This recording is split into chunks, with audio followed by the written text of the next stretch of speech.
Hello, Internet. Welcome back to Survivor's Complex. Welcome, everyone. Glad to have you here. I don't think we have much to say before getting started. Just a couple of quick announcements. One is that tomorrow here on UPIC Gaming, we have our second session of Survivor's Complex. Of Paranoia. My brain. Sorry. Of Paranoia that is going to be happening. Savannah and I will be returning for that. I think Alex will be joining. Nobody else here is joining that. And then we will have She-Wolf back to play. Mental will be GMing it. Is there anyone else that I'm missing? I feel like there's somebody that I'm missing. Oh, well, I apologize to anyone that I'm forgetting. So we'll have that tomorrow at 2 o'clock Pacific Standard Time. Also, some good news that came in this week. I know last week we talked a bit about changing the time of our game. The good news is that we will actually not have to be doing that for a little while at least. Some things came up, some stuff shifted around. It might happen in the future, a couple months away from now, but we do not need to worry about that for at least the next few weeks. So, gotcha. Otherwise, I think, the other thing was in 2 weeks, I will be out of town. So not this next Saturday, but the Saturday after. And our own Alex will be running a one-shot for the group that week. So we will be here to play with and for all of you. But we will, I will fortunately not be joining them because I will be in Cleveland. So prepare for misery and death, maybe. Yeah. But I think we'll get to see some more exciting stuff and some more ridiculous characters, and it should be fun. Otherwise, I think that's about all we've got. We'll do our normal spiel after the game, but just a couple of things for anyone that can't stick around the entire time. Otherwise, nobody else has anything to say or anything that I'm forgetting. We'll go ahead and jump back in with our recap.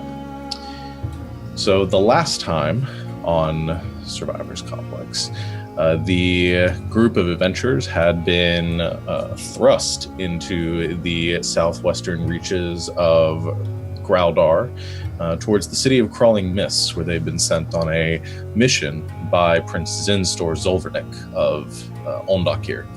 They had formed a loose alliance with him to investigate what might be happening within Growldar in the City of Thousand Steps, some potential influence from the Twilight Realms, the realms of the Fae, that might be persisting and corrupting the Tabaxi country. You agreed, were sent to the City of Crawling Mists, where you began to investigate this ruinous landscape. The city itself, as its name would suggest, filled with this dense fog that just swirled through the empty city streets, long crumbled away from the march of time and the elements. You fought off some strange creatures which attacked you, kind of teleporting out of the mists, and then fleeing at your overwhelming might. You then encountered two Tabaxi that seemed to be part of this conspiracy. You learned that they were also Tabaxi, or they had been brought to the Twilight Realm because of the markings that they held, each of them upon their arms. The Tabaxi seemed to take interest in Star, as he revealed that he too was marked in this way, wishing to bring him back with them to the Twilight Realm. Star went off on his own. The rest of you fought a battle against the remaining archer who attempted to thwart your following of Star and this mysterious Tabaxi. You were able to defeat her, rushed up to an attempt to rescue Star, who had managed to escape the clutches of the of the Tabaxi warriors or hunters as he attempted to bring him within the portal to the Twilight Realm. As you began to make your escape, a elven man appeared from within the portal, fully adorned in rather ornate armor, and gave you a bit of a threat, had a bit of a conversation, seemed to try to convince you to let Stark come with him, though didn't make any real effort to stop you by force beyond that.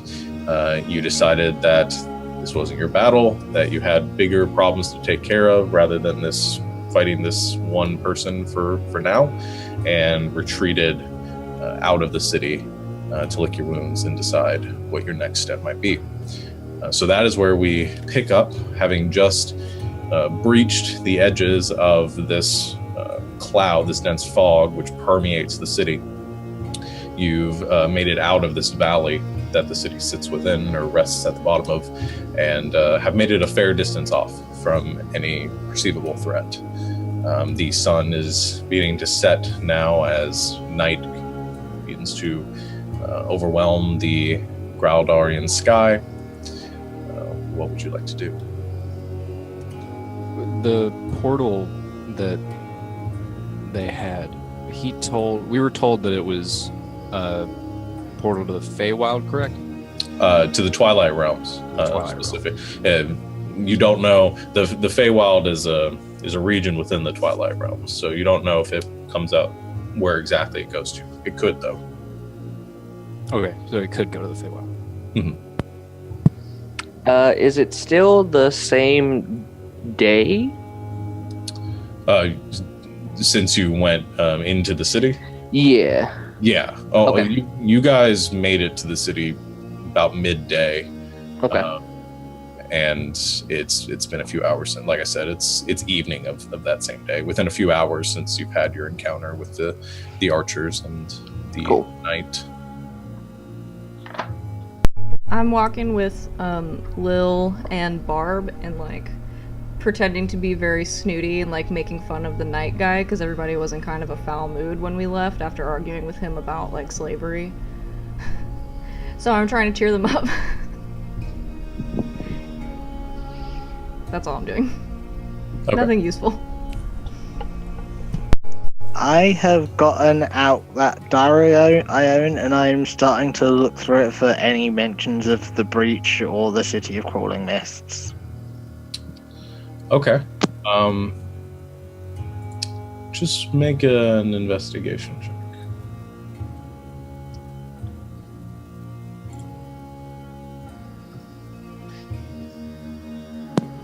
$19. Nice. You begin to leaf through the book looking for any mentions of the city, this diary which you've sort of perused and been able to gather bits and pieces from along your travels. There is one from the perspective of the person writing it. There is one like brief mention that you find to wandering across the southern reaches of Graldar and coming across a city shrouded in fog. However, it seems as though the person or the people that were that kept this diary avoided the city for fear of its otherworldly appearance. Okay.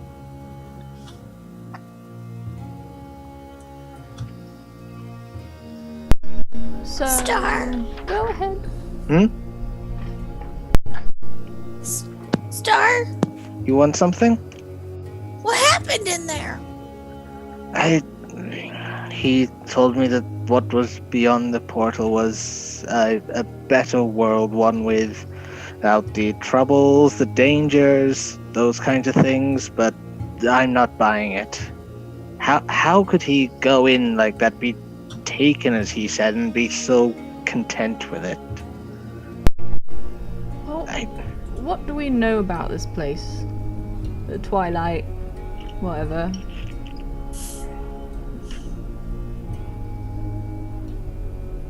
Anybody know anything?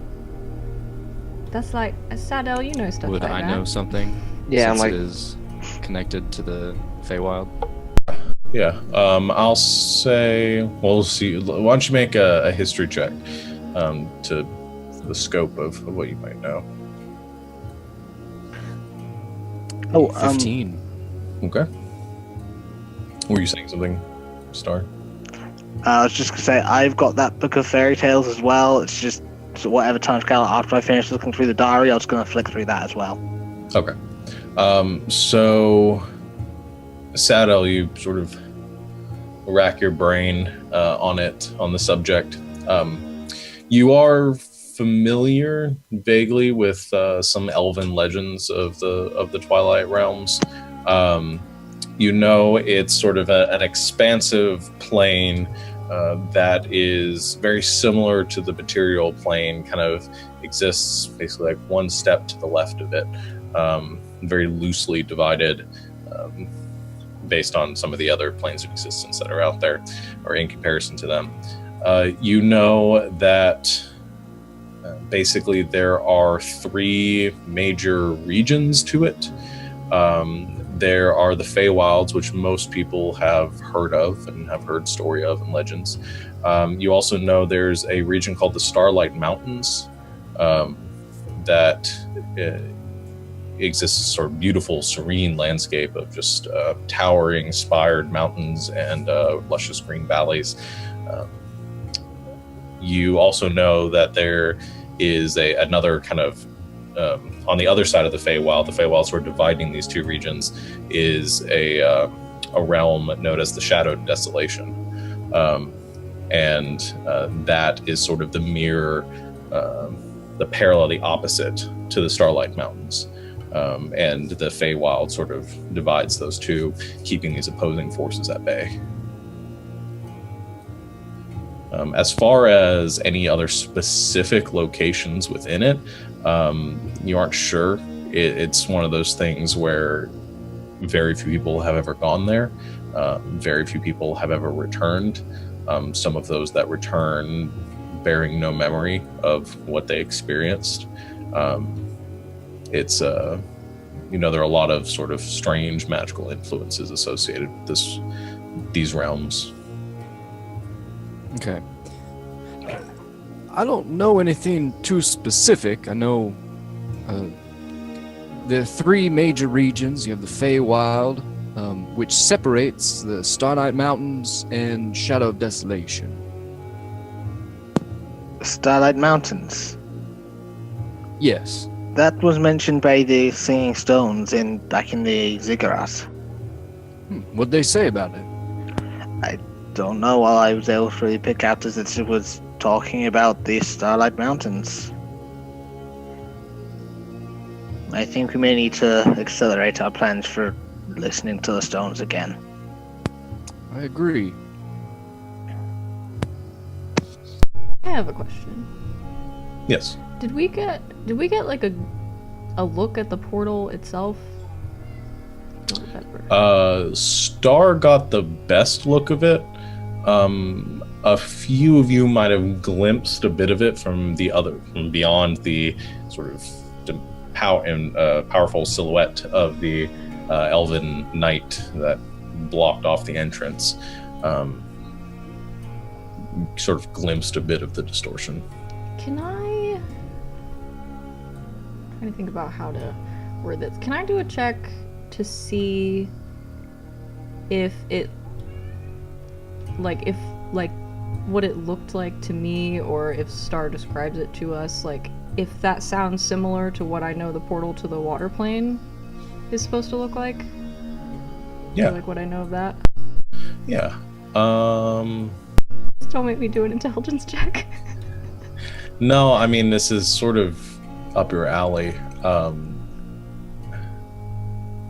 Based on what he's saying, based on like Star's description of it, and what you saw, and I'm getting an echo. I don't know if anybody else is hearing that. Okay, no, it stopped. It's similar, based on the disruptions, the distortions you saw in the air. It's very similar. I mean, it's a portal. It's a tear in the fabric of reality. Very similar to what your people deal with. So it seems like they're legit about it going to like another plane. Yeah. Not just like a big shiny curtain or something. No, Okay. it's pretty recognizable. Okay. So what's the plan? What are we doing? We want to go back? I mean, Star, I know this is like your whole thing. Well, I don't want to stop you from figuring out what's going on, and we want to help, you know, but at the same time, I don't want to fight that guy, or like 100 of that guy. And going through a portal to another plane is like really, really dangerous.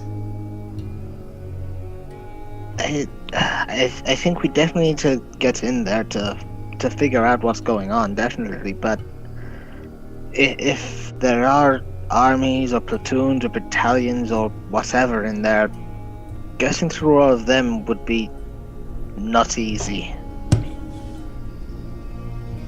I mean, from what you've said, you can get in no problem, but I'm with Den. I don't feel comfortable with you going alone.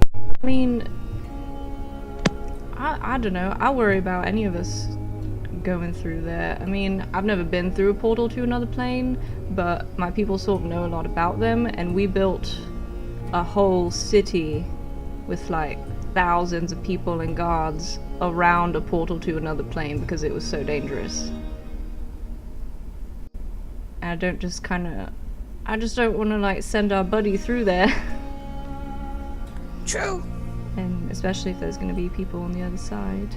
I mean, I don't know what lives in the Twilight realm. It doesn't sound fun. Especially not the desolation part of it. But I want to help you figure out what's going on, too. The only thing I've thought of that may help us get in safely would be these relics or items we got. I think perhaps they're, well, I'm sure they're definitely connected if you think about the ruins we saw.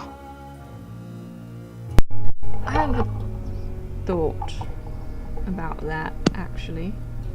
Weren't they, the stone thingies, they speak in a different language, right? It was Elven. Elven? Oh right, so Sadel speaks that. This is gonna sound like a bad plan. Could you take one and just like bring it back, and then we have Sadel listen to it and then just put it back before anyone notices it's gone? I had been planning on taking one, but I had more of a permanent idea of keeping it with us. Well, that too. I don't really care. That was more to soften the blow of the plan. Being crap. Or Well, could you take one of us, if we don't want to take it, I mean, I know some of us don't really like taking things, could you take one of us in with you? That was my idea. Can we disguise Sadel or something? Because Sadel, you speak Elven. I have this great new magic that I've been working on that lets me understand any language, which is really cool. I'm not as quiet, but if somebody could like turn me invisible or something, I could go with you. Sadel would be better at remembering things probably, but it's just a I thought. mean, I would be willing to give it a shot. The area wasn't heavily guarded for the most part. It'll be just making sure I catch any patrols at a similar time.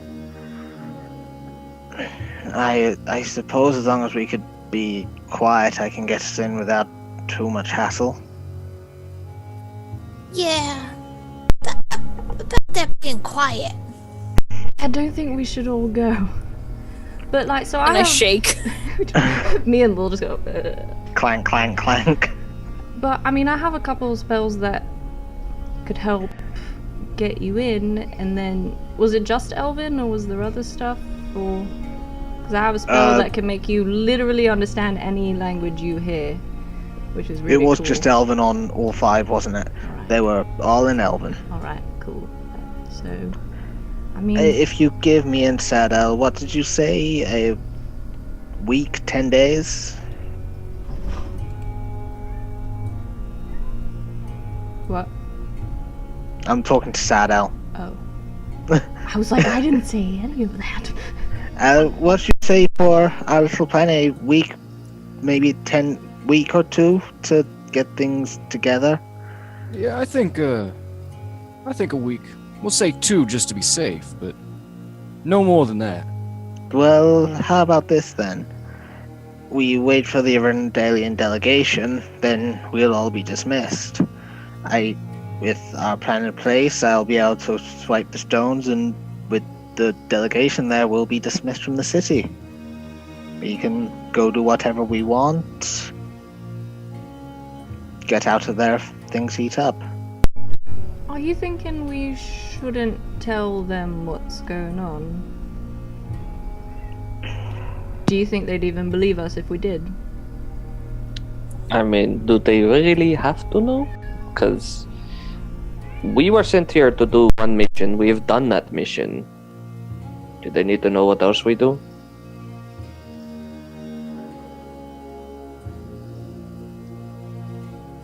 I mean, the deal was sort of, we help the prince fix this, and then he takes the Ondakir people and they go away.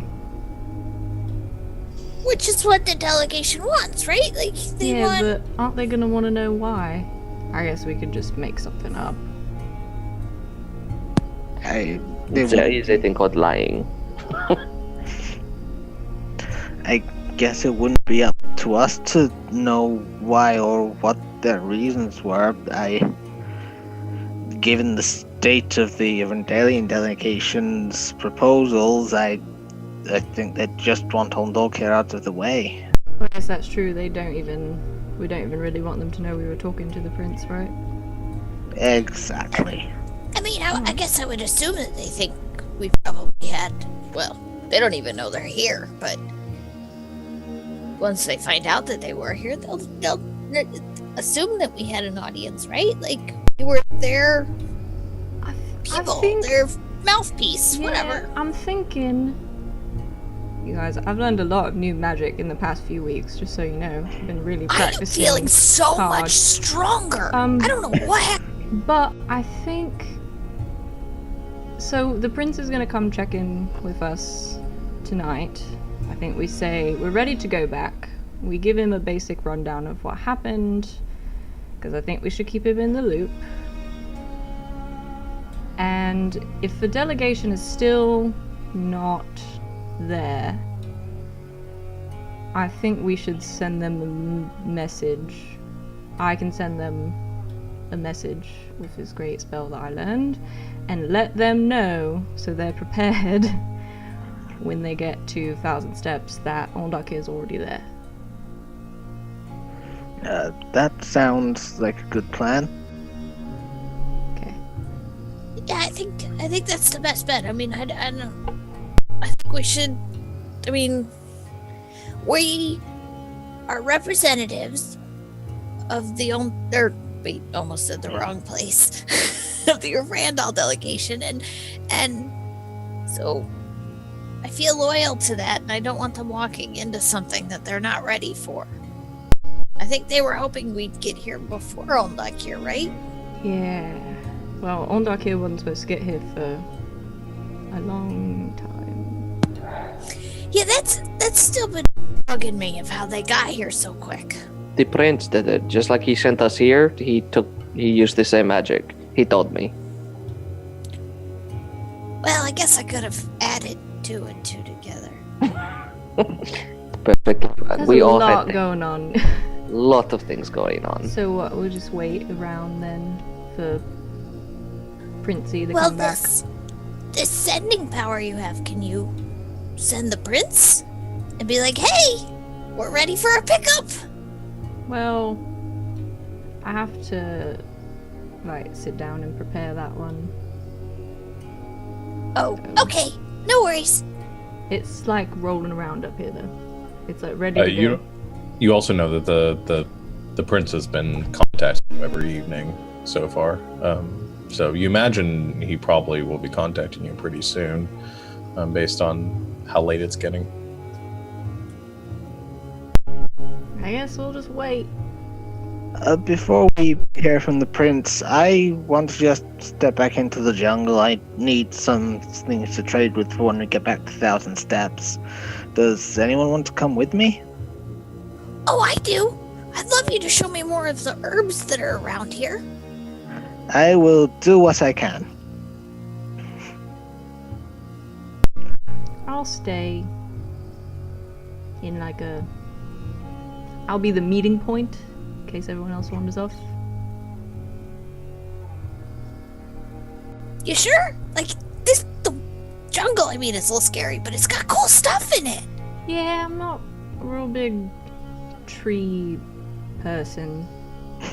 There could be treeple. Yeah, I think I'll stay here, I just get kind of claustrophobic in trees. That's the biggest word I know.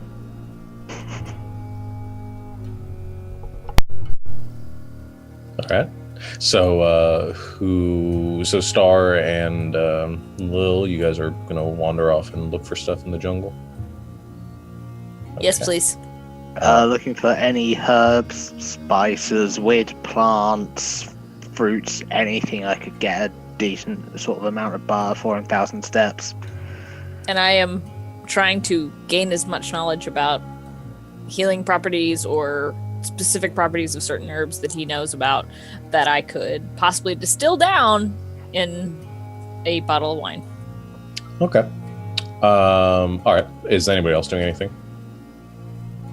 If anybody's staying at camp with me and we're not doing anything, I've taken out my book that I have. That's an Aquin, the big storybook that I have, and I'm reading them part of it. Okay.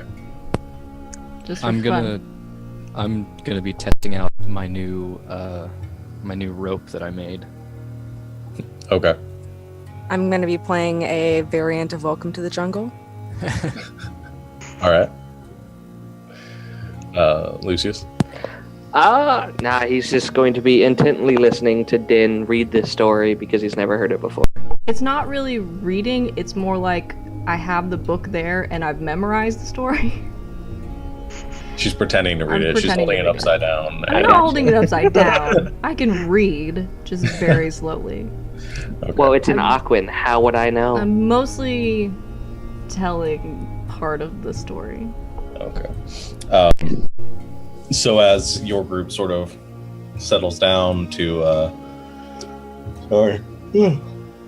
as your group, begun. Yeah, I know. It's begun. I know.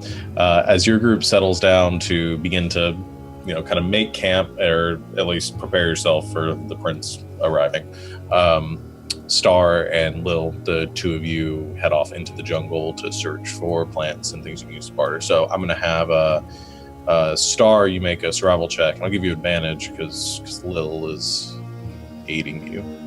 Yay. 16. 16. Okay, so the two of you wander off a little ways into the jungle, not too far away to get lost or to lose sight of your companions. As you search around in the dying sun looking for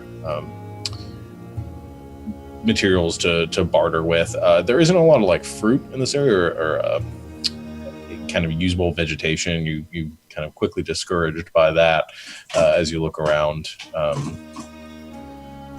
The cat's trying to get into the room.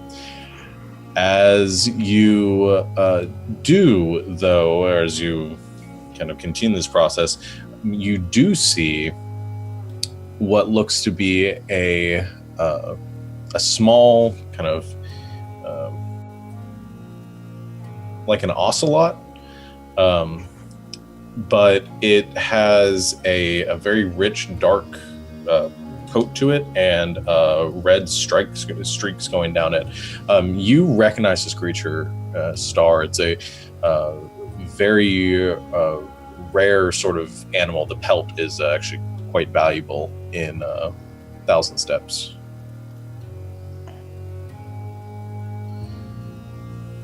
What is that, Star?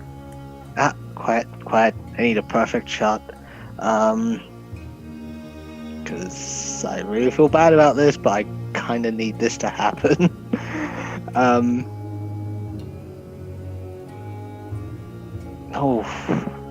About how big is this creature? Like I said, it's like a smaller, so about the size of maybe like a house cat, almost a little bit bigger. Very lean, thin, long, kind of spiraled tail. Has a pretty thick coat for a jungle creature, but all in all, I'd say maybe 2.5, 3 feet in length. Just kind of like hold my hand up to Lil to sort of stay still, and I'm about how far away am I from it? At this point, you're probably like 50 feet away.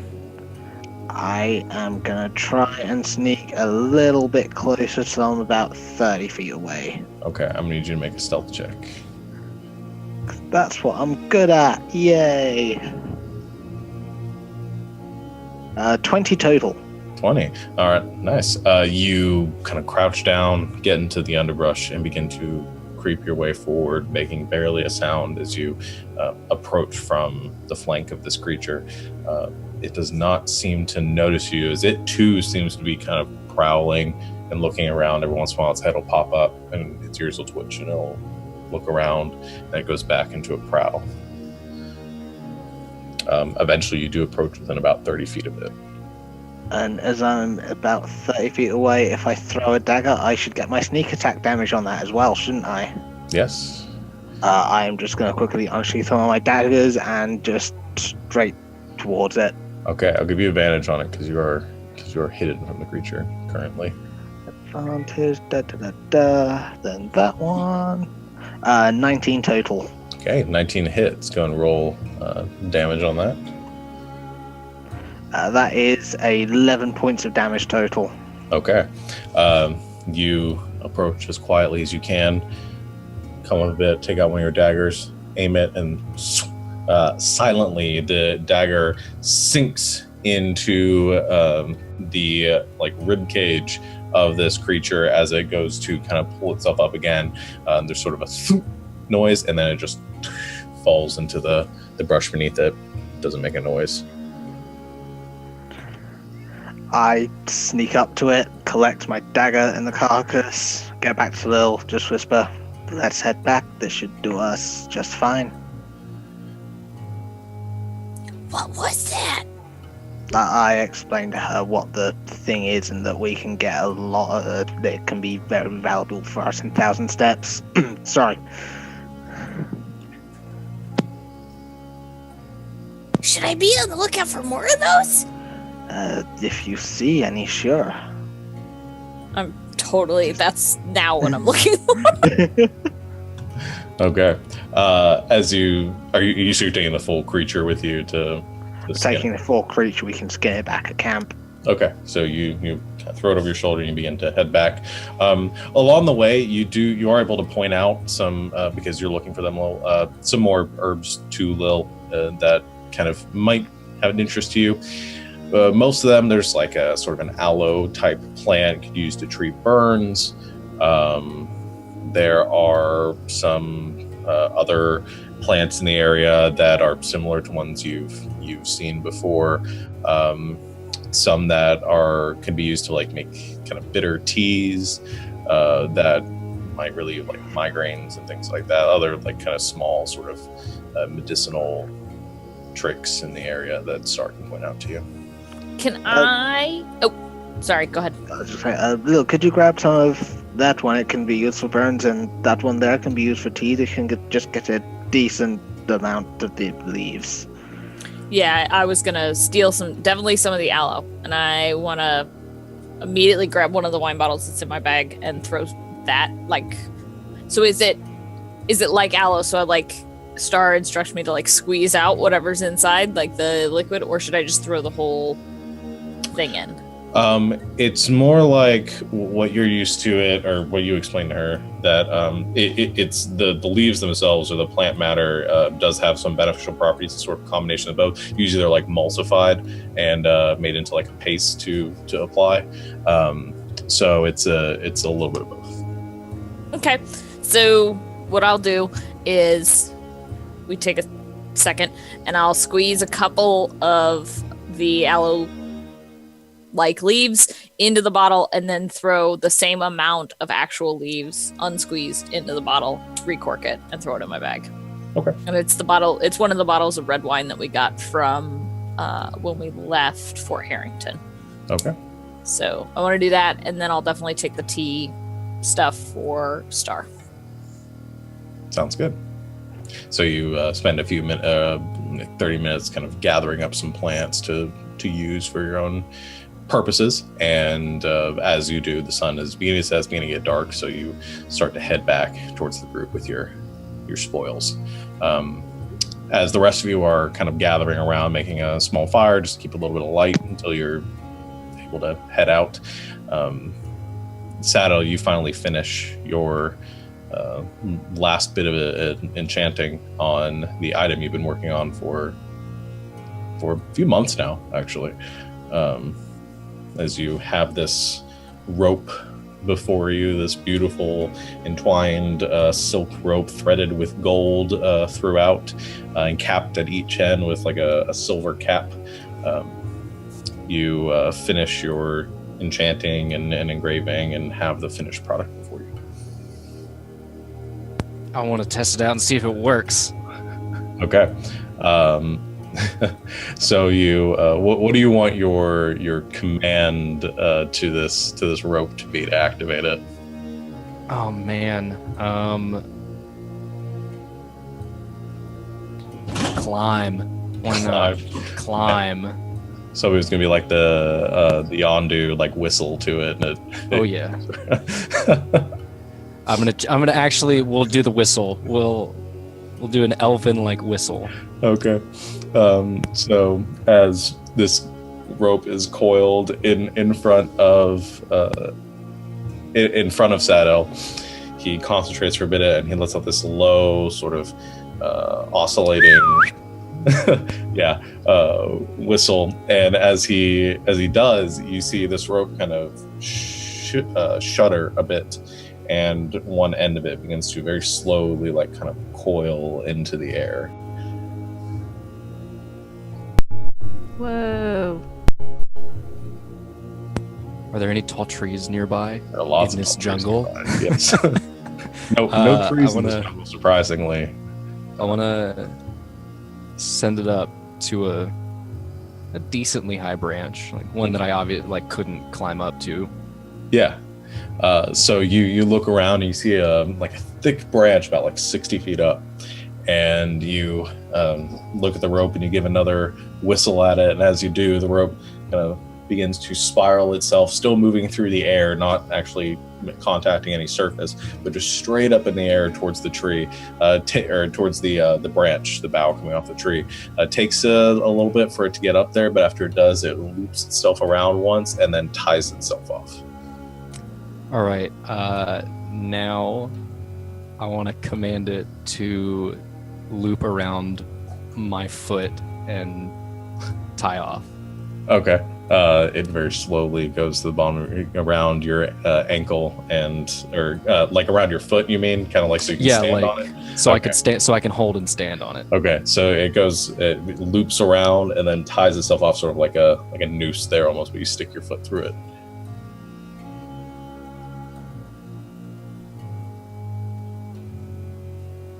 And then I want to tell it to pull me up. Okay.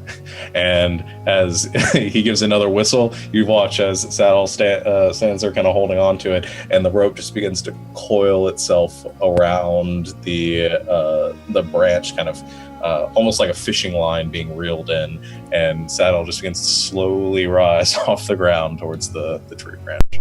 You will remember this day as the day you almost caught Captain Sadelk's July. Did Saddle just invent the elevator? But it's Yeah, he basically As he says this, it's also very slow. So he says this, and then he's about 5 feet off the ground, and then 10 feet. And you just watch as he slowly, kind of awkwardly stands there and just continues to rise into the air. That's amazing. It's actually really impressive. Oh man, I can't believe you went there. Oh, I did. I saw my opportunity and I took it. However, it rises you up to the top, and you just sort of pull yourself up onto the branch. To go down too. I tell it to go down. Are you staying on, or are you just sending it back down? I'll send it back down. I'm gonna stay up on top of the tree branch. Okay. now.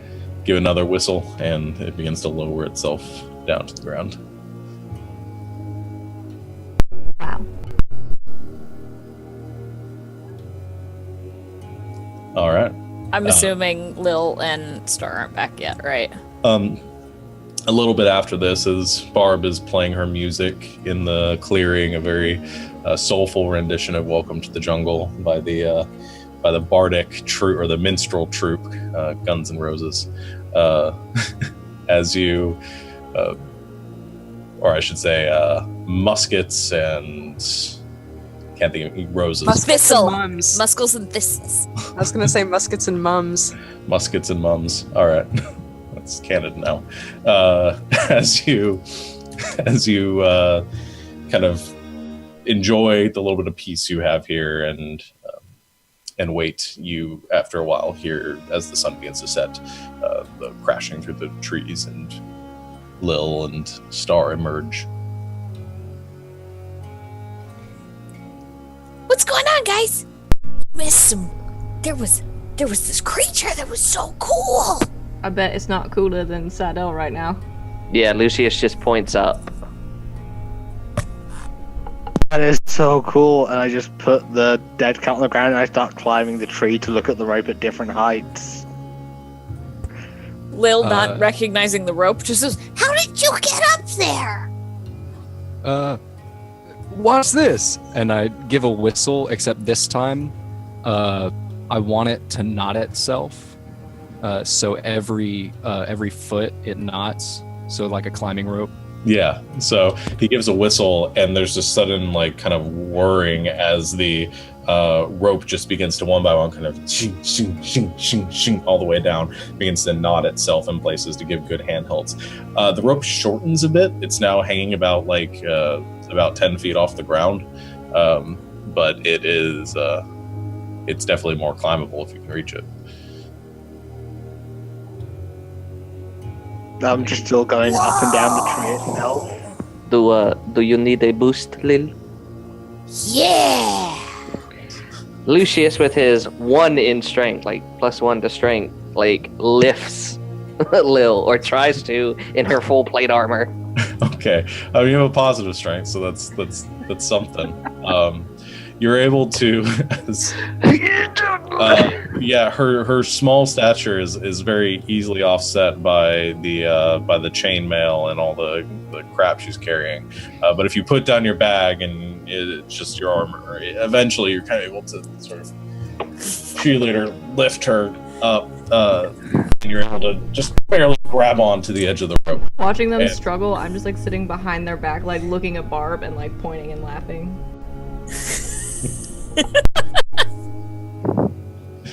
so I try. Be so small, but yet so heavy. I'm a strong mother gnome. And then I'm a halfling, but Yeah. whatever. I climb.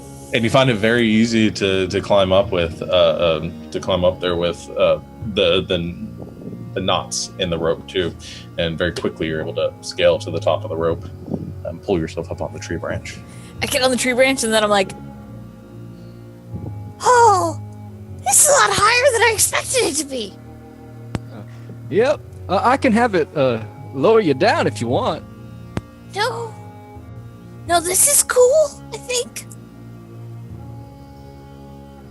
Whoa, how did you make that thing? What is that thing? It's well, I'm calling it the rope of climbing. I've been working on it ever since we really started this journey. Once I finished the bag of holding, I kind of moved on to this since I had a bunch of silk left over and a little bit of enchanting. You got a lot of tricks up your sleeve, Sidel. Well, you know, I get bored and don't really have anything to do some nights, so I work away.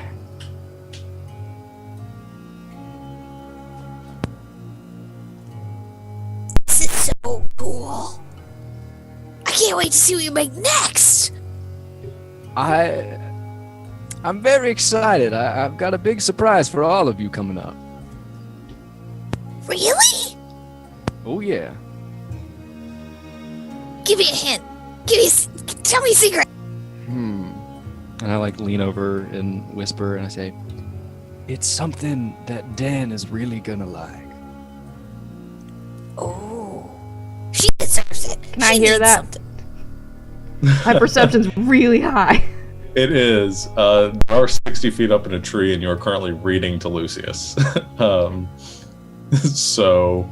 And laughing at me, I'll say. Yeah, and laughing while Barb is playing her music right next to you, so I'm going to say no on that one. Okay, well, I don't know what I can do, but if I can help at all, you let me know, okay? I will, Lilibet, I will.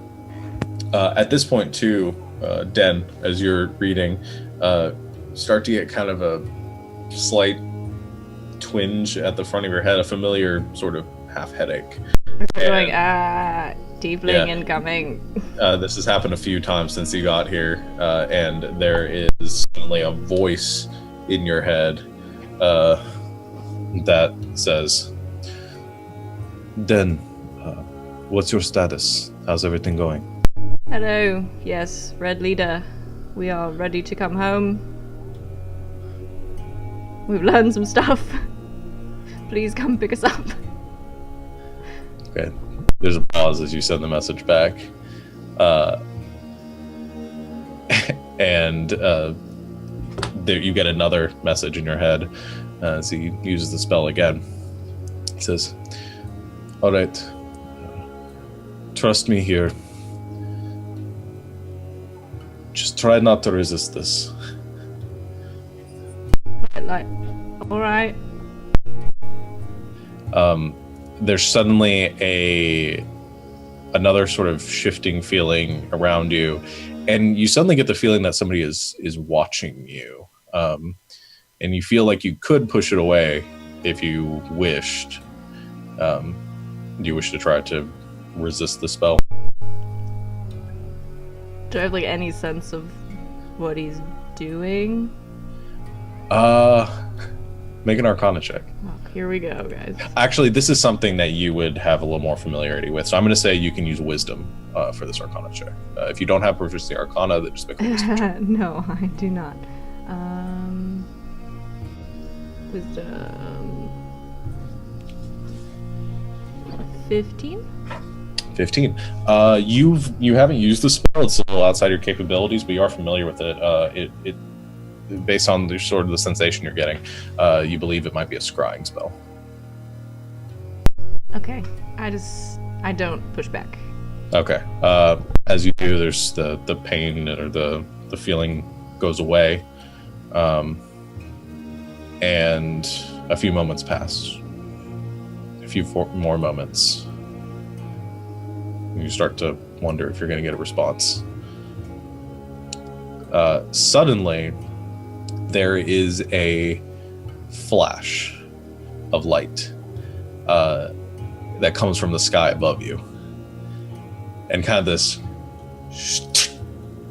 as you look up and you see probably about 150 feet above you, there's kind of a as a tiefling appears in the air and just begins to fall. Kind of shoot through the air. Is anybody Can I try to get under him? I scream at Sidel, "Your rope! The climbing rope! Make it catch him!" I try and get the rope in position to catch it. The rope is really slow. It kind of, as you yell at the rope, you see that it kind of just start to looking over in that direction as Sedel, or as Den, you begin to rush over underneath this person who's clearly going to be falling near terminal velocity. Hold I don't want him on. to die. Oh, jeez. I don't know if I have it. I don't know if... Okay, I need to look something up because I do have it. I just need to figure out what the requirements are for. Can I cast Shield of Faith around him when he think gets within 60 feet of me? Gets within 60 feet of you? Okay, we'll get to that, because currently he's about, I'm giving whatever your reaction is when he's about like 120 feet up right now. So... Okay, well, because I have it, because I always have this, Lucius is going to look up and go, that's probably not a good idea for the whole life thing, especially for a prince, so... And he hits the ground. I'm just kidding. Yeah, right? Jesus. But never mind. When he gets within that 60 feet thing, he's just going to cast Featherfall. Okay. Because I have it. All right. As he kind of approaches and you see him up there. But like he's like Lucius is like very slow at doing things. Like he's not gonna help at all, and he's just like, maybe I should let him hit the ground. Maybe I will. Maybe no.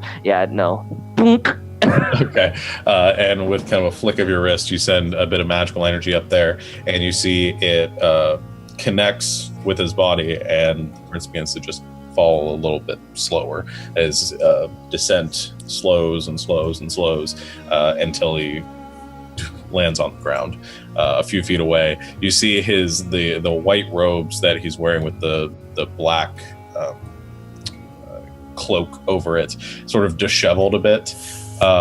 His usually perfect hair is kind of sticking up in a few places, and he's got sort of a wide-eyed look as he looks around. He says, "Thank you."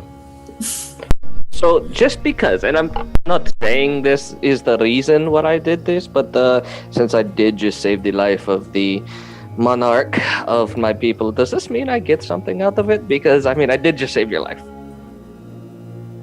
I probably would have been fine. Well, I'm not saying that you wouldn't be fine because all powerful and all of that, but I'm just saying. I would just like to interject that no one else can teleport us back. So, shh. We could walk. We've got here. That's fine. We teleported here. How about we call it even now, then? Let me have this. No. I'm not getting stuck in this jungle. He does like look at you though, Lucy. Yeah. Just gives a nod, says, "But sincerely, thank you." I could not let you die. Not yet, anyway. Maybe in a few months. You're getting closer every time. Yes, I had hoped the scrying might help. It didn't, as much as I hoped it would. But... I just have one question for you. How did you get there? Like, it depends. It sort of is. I could be up. I could have been. I'm glad I wasn't down. That could have been worse. I had. You got down very quickly. Yes, but if I had started 100 feet underground, that was harder to deal with. Yes, it is. While they're having this conversation, I'm gonna use the rope to get down, And but in Captain Jack Sparrow fashion. yeah, So that Lil and Star can see my epic entrance to the scene. Okay. I'm just climbing down like slower than normal next to him just to watch the rope as it goes. I'm like, That is so cool. I want to do that. Send it back up. I want to do that. And Is it once because I've hit the Star ground, is a I would cat? send it back up. Is that why he's like very like Well, it's loving also, this rope? it's also a magical item that looks really cool, but As But you, it's actually just a 3 giant hours cat toy surprise. Yeah. It's not a rope of climbing. in the scene of this, as Lucius and Zinstor are having this conversation, kind of from the side, you see the tree that's about 10 feet away, and suddenly Sadel just starts coming very slowly into frame. And sort of ignoring it at first as Zinstor finishes what he's saying, and then looks over towards you, Sadel, and kind of cocks his head a little bit, looks at the rope, and says, "Nice. Thank you. Did you make that?" I did. I've been working on it for a few weeks now. I'm finally able to finish it in my free time. I never had much skill in enchanting. Good work. Thank you. And we should talk later about that. Of course, I'd be glad to. Anyway, back to business, I guess, as the rope goes back up and Lil starts to lower down into frame. And I assume Star is just down there sort of batting at the rope. Yeah, I'm now just at the bottom, just like... I tell it to knot, but just knot on the end. So just a big ball at the end. Just a big ball of a rope at the end. Oh my god, made a cat toy. As this is going on back there, Zinstor looks between the rest of you and says, "So, what did you find?"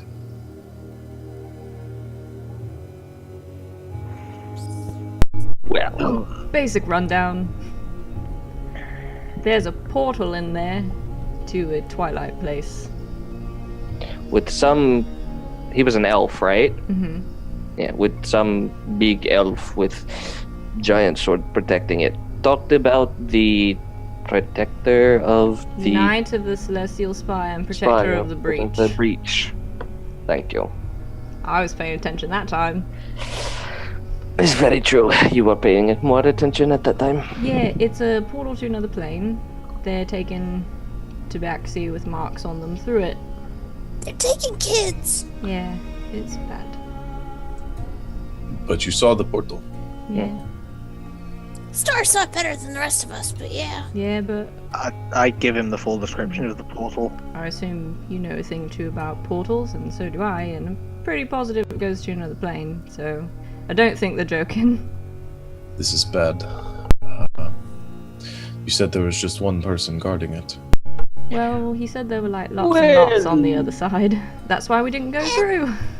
And I mean, we ran through a bunch of people to get to it. Oh, he begins to like rub his temples a bit in frustration, and he looks up and says, "I was really hoping you weren't going to find anything here. This is bad." What do you know about this? I know nothing about this. I'm not well read on the Twilight Realms, you said? If that is the case, I'm familiar with the plane. I don't know much about what we would find beyond there. But if there is some sort of collusion between the denizens of that plane and the Tabaxi here, we're going to have to tread carefully at what we do next. I mean, sounds to me like we should shut the door, but I'm a fan of the simple solution. I agree. We should close off this breach. That is the ultimate goal here. The question is how. These things aren't easy to control. Usually they are created through powerful magics, and it is required to end those powerful magics before the portal can be mended. Well, I mean, I didn't mention it before because I didn't really think about it because I was more concerned about other stuff. But, I mean, I know a few people that know lots of things about closing portals. So, could put out a message, I guess. See what I can find out. That sounds good. I can help you with this if you wish. I mean, it's the one I know about is to a very different plane, but I imagine all You muted yourself, I think. Did you hear me? Yes. Okay. Oh, I imagine that all tears in the fabric of reality are sort of the same. In theory. Anyway, once we get back and have a nap, which would be really nice because I'm really tired, I could put out some messages to a couple of people and see what I hear back. We could do that. I was debating, and I would appreciate your input on this, all of you, whether we should speak with the council themselves. The council know about this. They wouldn't be honest. They've obviously been keeping this hidden from the population in general for years. But you know now, if we confront them with it, they might also just kill us. I was throwing that one out there. He kind of looks at him and goes, how many things has, and again I hate to bring this up, but how many things happened in war that when brought up is hidden for reasons? They know. You have to know that they know. And they've been doing it for a reason. What that reason is, we're gonna need a little bit more proof for. I have a plan to get something that they definitely want to keep hidden in secret. If I can get that, we'll have all the proof we need. Alright. Any way I can help, I will try my best. When it comes down to it, all I might need is a distraction at the right time. I can do that. If it's guards you're worried about, I can deal with those too. What I'm so much worried about is an alarm of some kind of going off. I didn't find one in the archives myself, but there could be other protections around the ziggurats as a whole.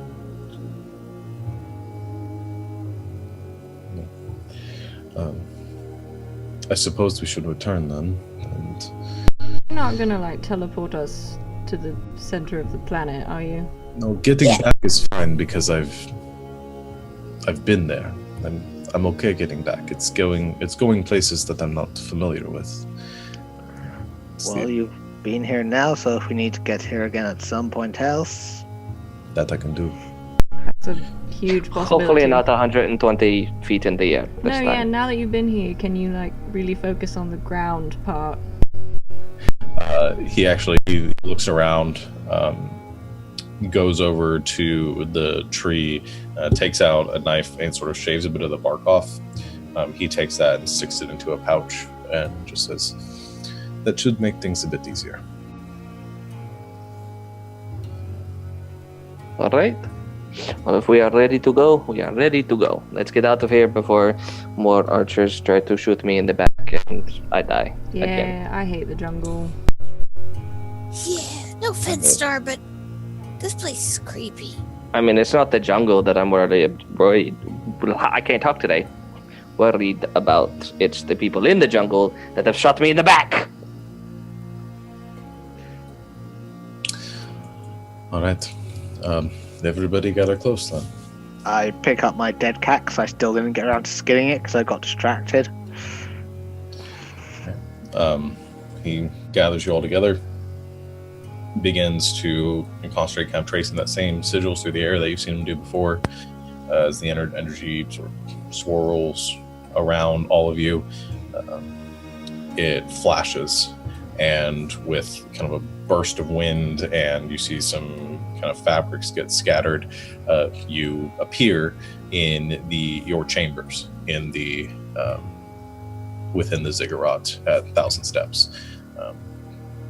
A few of you kind of scattering into some furniture, but all of you in the right place. Well, that's better than falling. That is. I need to learn this because that would be really helpful. Well, I can try to teach you, but it may take a lot of practice. I mean, I have nothing but time. So. Alright, sleep time.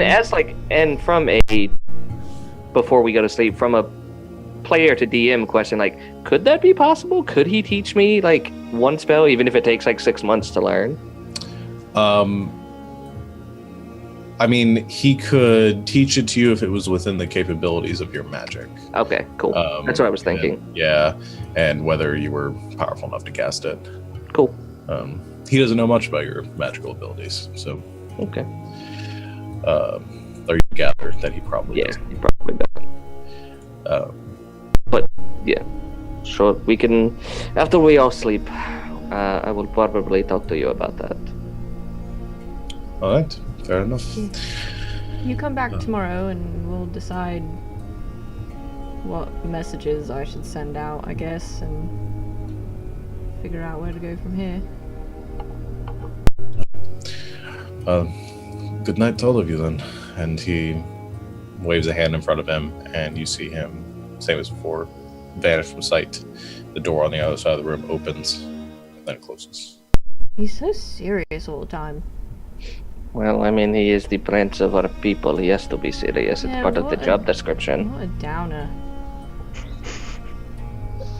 Not everyone can be as upbeat as me. He says with the, like, most just face. Just...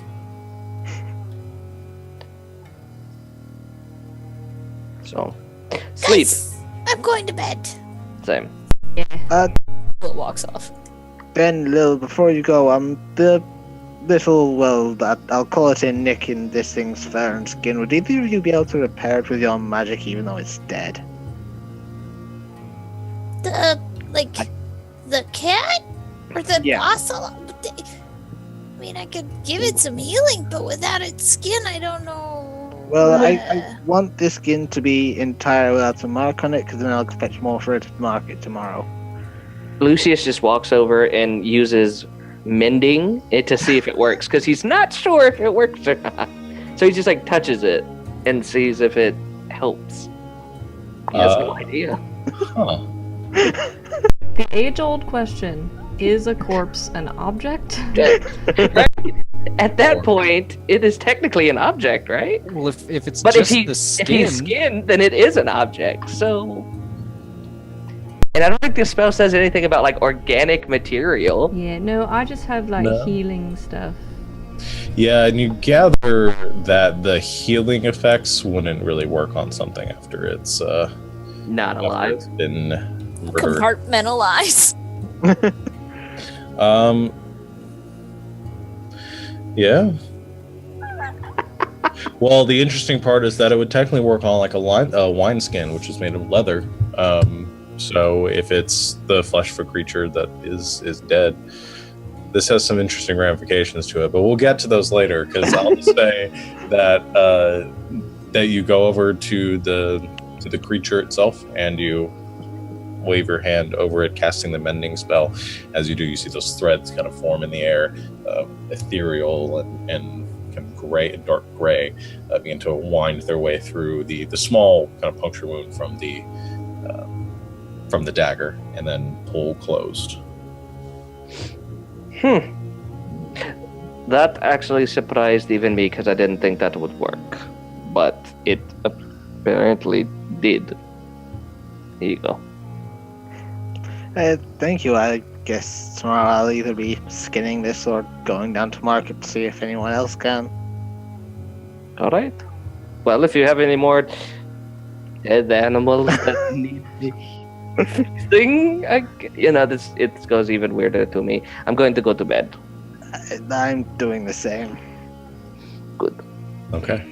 So you all head off to your respective quarters and get a full night's sleep. Resting and recuperating any spells, hit points, getting a comfortable rest within a bed once again. You all awake early the next morning, the sun penetrating through the openings of the windows on the side of the the ziggurat, you hear the sounds of commotion within the city below, and you all stir from your bed. What would you like to do? Eat some bread. There you go. Can I do some prayers over my newest tincture and see if I can imbue it with some holy power?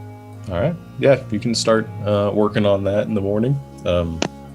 You settle down and spend the morning doing your prayers and kind of channeling as much holy energy as you can into these into the bottle, trying to purify it and sanctify this concoction.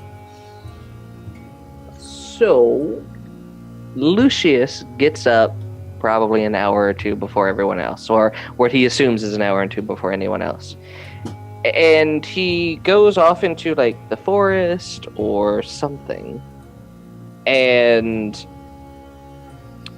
kind of concentrates on, and I'm trying to do this, like, RP-wise, but, like, concentrates on that power, and realizes that he can now, like, raise the dead, and turns to his dark passenger, which has been quiet for the past few weeks, apparently. And it's just like, is this your doing, or is it just me using this power that I assume comes from you to do something else? I'm not actually sure how I feel about it. It's exciting, but not sure. Like, he doesn't expect this thing to be like, oh yes, it's from me, but... Well, that was exactly what I was going to do, but I won't do that now. Let me think. Okay, so you're going and killing or you're trying to raise like a creature. Yeah. He like finds just probably a dead creature in the ground, like, or a dead creature in the forest somewhere, and raises that. And it's just very much one of those, I don't know how I feel about this. Okay. I'm curious.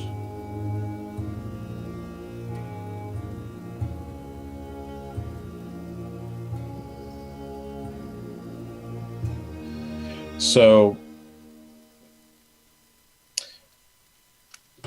the spell technically has to be on a humanoid.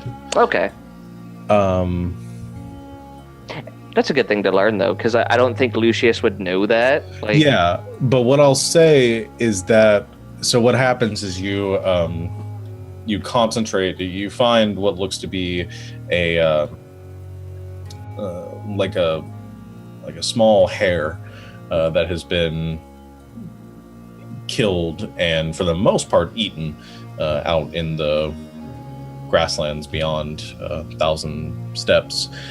You concentrated, kind of having felt this connection to life and death since the coming days, and you put a hand on it and you watch as you gather up the soul threads, they begin to weave their way through the body, and you see for a moment the body starts to twitch for a bit and begins to try to pull itself up, and then it sort of falls apart. The threads snap and the whole creature sort of falls to the ground, seeming to sort of reject the magic itself. As you turn and ask this of your companion, go ahead and just make an insight check. That's new. All right. Insight. 5. Okay. You seek inside yourself, or sort of surrounding yourself, some sort of influence from this passenger. As you do, I mean, you feel it there in that ever-present sense. You don't really get a good sense of whether it confirms or denies its involvement, whether this has anything to do with it. Sort of neutral at this point. Of course you wouldn't answer. You've never answered before. Why should you do so now? Well, it's a good trick in any case, and I guess I could use it. Fine, alright. And then he just goes back into the city. I don't know why, but I can just imagine the Viper Puppet having a mouth and just sort of trying to mouth words at him, but no noise coming out. Like a Cheshire Cat grin. Just like nothing. Yeah, that's what he does before anyone wakes up. So you left about 2 hours earlier, as the sun was just beginning to crest the horizon. It was almost dark outside.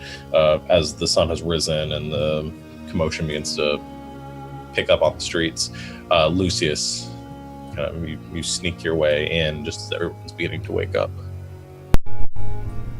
So once I get up, I guess I'll wait for the prince to show back up and try to get a sense of exactly what I should ask.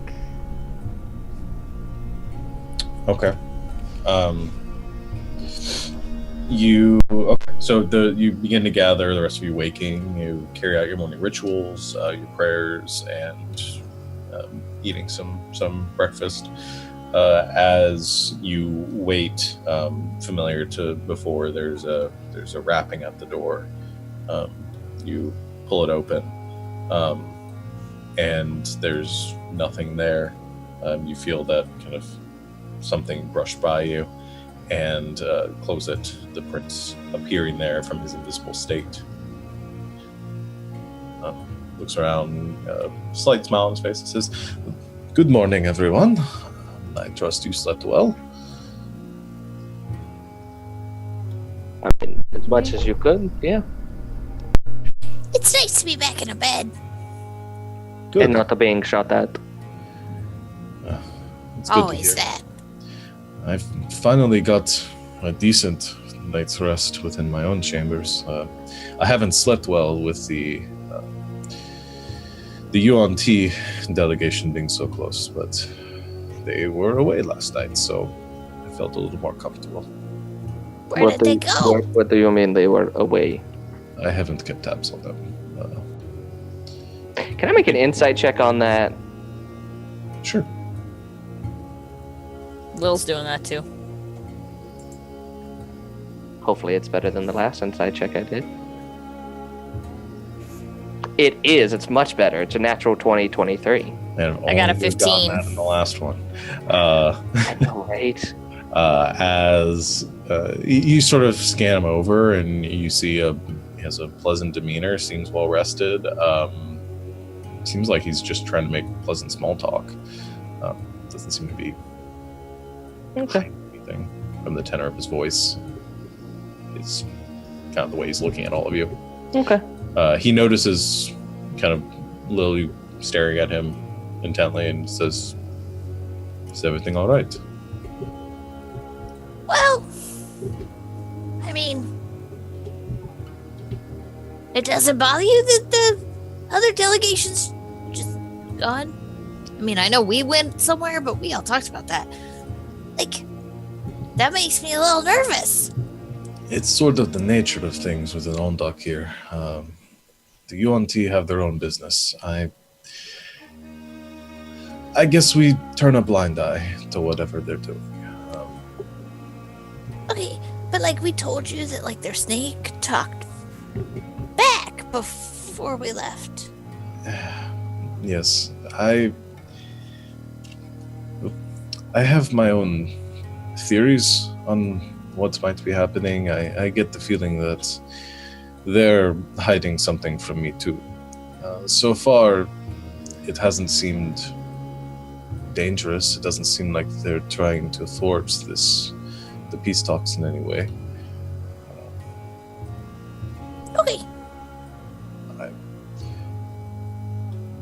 Like I said, I've been avoiding them as much as I can. They sort of creep me out a bit. I second that. I may need to speed up. Yeah, I may need to speed up certain plans of mine then. Alright. I saw them about on the night I was taking a walk. I have no idea if they found the same things I did, but it's a bit too much of a coincidence for my liking.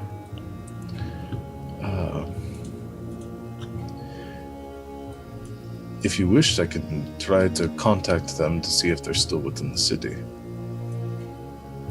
You checking upon her won't be suspicious at all, will it? No, I hold some amount of authority over them.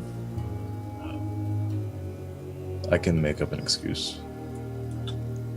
If you can garner her location, then I'd say go for it. Well, before you do that, maybe should we try and find out where maybe our delegation is, so that like it gives you a better reason to be like, hey, I'm contacting you because we've heard that the delegation's this far away. That's fine, if you feel comfortable giving them that information. Oh, yeah. We don't have to say exactly where they are. Just, the timetable is sped up or slowed down. That's all they need to know.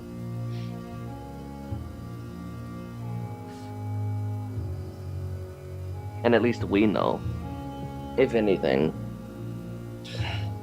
All right.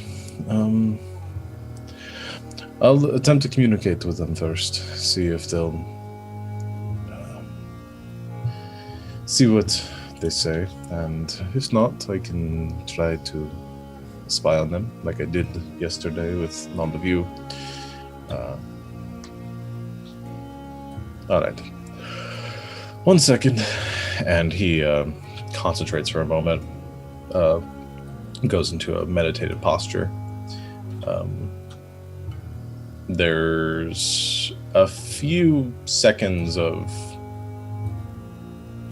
piercing silence. After a moment, the silence passes, and he kind of shakes his head. Well, that was a bit strange.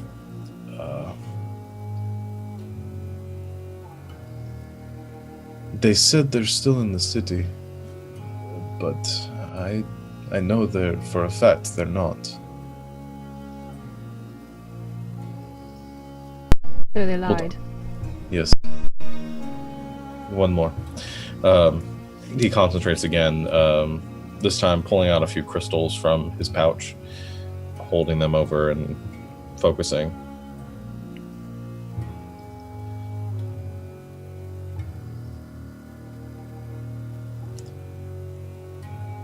They're in the jungle, moving north, by what I can tell. I don't know why they would be heading that way. What do I know that is to the north? Few things, other than, Fort Harrington's sort of like northwest, straight north of Thousand Steps are the bones of the old world, kind of a ruinous landscape. The Northreach Timberland is up that way as well, but the only thing of note really being the bones of the old world and Fort Harrington. Could be heading towards the bones of the old world. It's another ruin. Were they near the road, or? Because I'm worried about our delegation. No, it didn't seem as though they were heading. I only get a little bit from the visions. They limited information. I don't know exactly their exact location. They could be heading that way. I'm not sure. I don't know why they would be going there by themselves. Can I make a history check about the bones of the old world, see what I know about the location? Sure.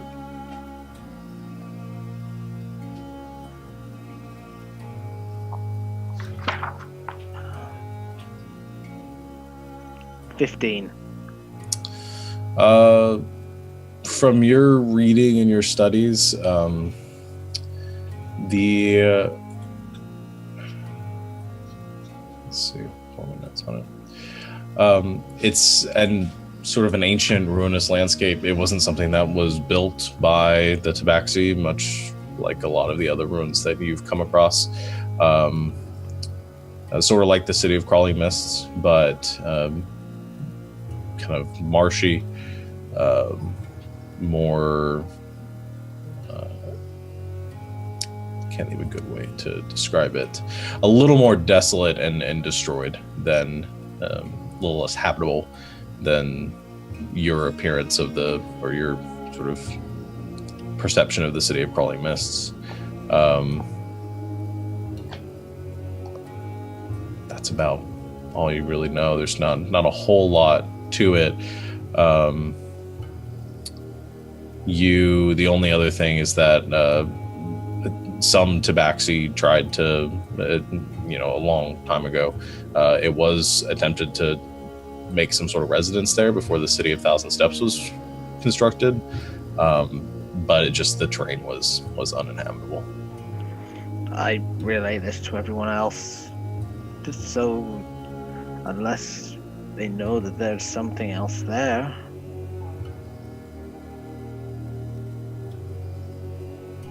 Yeah, we can't go chasing everyone all over the continent. No, this isn't your concern. I'll deal with it. This is between us.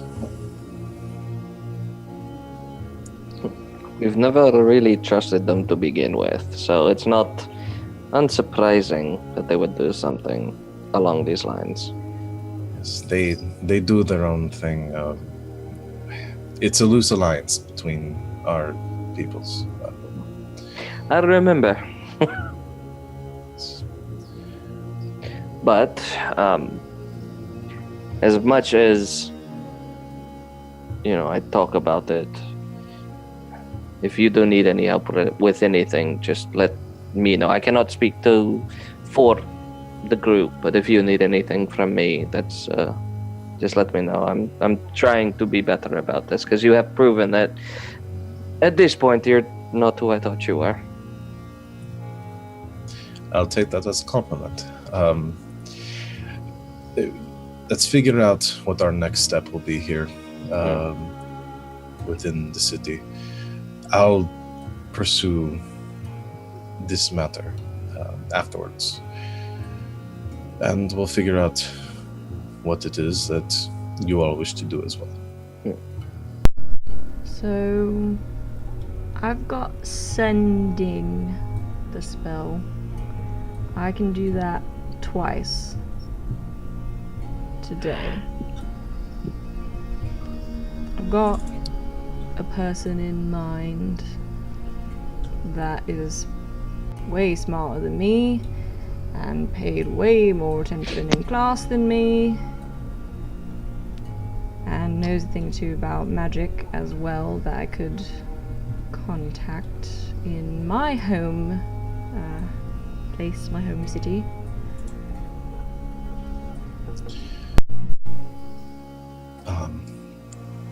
That's fine.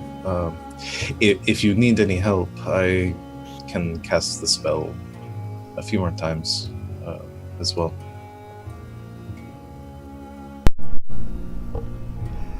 I don't know exactly how to word this question. I mean, she might have she's probably better at magic than me. But she might be able to contact us so we can have a longer discussion. She might not, I don't know. So we might have to play... I really tried to think of like a fantasy version of telephone and I just couldn't. So we might have to go back and forth for a bit, but... Like mail, but faster, hopefully. Yeah. Well, maybe the smarter people in the group can help me. So we want to know about the portal and how to close it, right? So I want to know. Star, is that how you feel? I'll be honest, before we close the portal, I need to get through there. Well, we're not going to be able to close it right away, but if you really do want to go in, I mean, we can find out about that too, how dangerous that is, that kind of thing. But once you've figured out what you want to know, are you okay with trying to close it?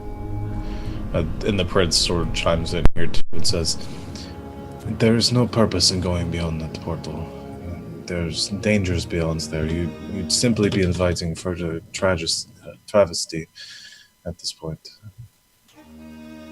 But beyond that portal could know our only reason to find out the truth behind what's been going on for years. Star, We know that they've been taking people, we don't know the why. what if there's a way that we can find out without going in? If we find out without going in, then I suppose that's fine. Right. I just don't want to But do something you're not okay with. But if we close the portal without going in, what happens to people who are on the other side? And they stay And there. how do we know they can't open another one?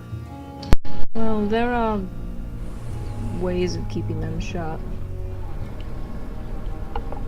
Which And is if why I the want to people- contact my people, because they know about that. And the the- port to the water plane shut for like thousands of years. Nothing's come through, so. And if the people there are like the ones we've already seen, they are 100% committed to what they are doing. I don't think they want to leave, because if they did, they would have done it. Yeah, but all those kids. Well, I'm thinking about for thousands and thousands of years, all the kids we're going to be saving from going through in the first place. If we go through and try to get a few kids out and die on the way back, what have we done?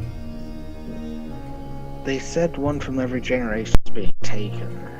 They would have noticed one, probably would have noticed one not going in there. I've been wandering around free for all this time.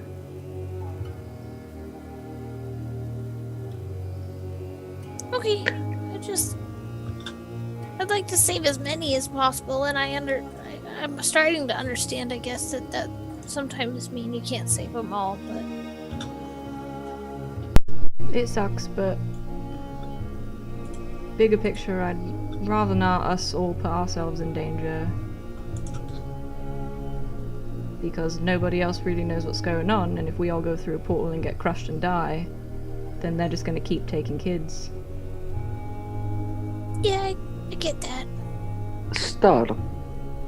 Mm-hmm. They said one every generation, one from each tribe, right? Has anyone else in your family disappeared for no reason, or that you know, or at least your tribe?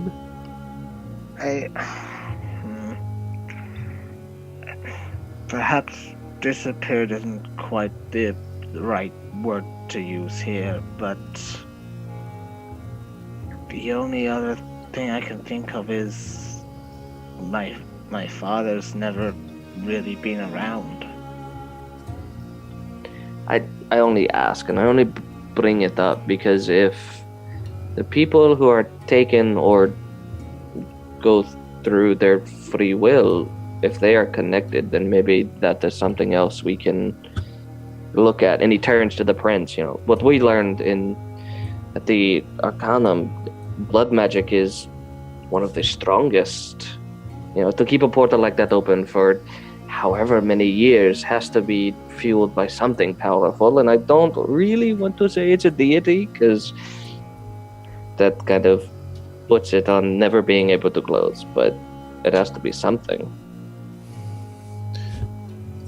From my understanding of these magics, they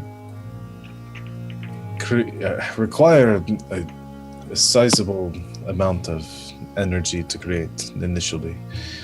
once they are created and once they stand in between worlds, they feed off the magics of the planes themselves to sustain. And they require something equally as powerful to close them. Difficult to open. Not difficult to keep open. Difficult to shut.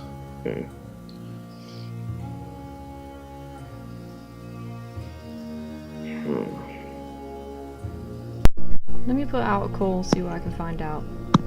Let's find out. I need to head to the market. Sedel, do you want to come with me? I'd be glad to. Anyone else? Then do you need to be alone for this, or? No, it'll only take a second. Okay, 6 seconds, to be exact. It's almost as if it was a 4-round act. Almost. I'll go with you start. As much as it's awesome, I think I'm gonna hang back. That's fair. If it's only a few of us, we can go see Bird again first. He might have found something out while we were gone. Hey, while you're out, out running around, can you just find out for me if there are any people that do tattoos here? My one arm is still feeling really bare since it grew back. Ask around. I'm not sure what we'll find. Things are done slightly differently here because fur. I'll try and find something out. Or somebody that would be willing to do that. I'll pay them, whatever. I really miss them. They were kind of important, so I'd like to put them back.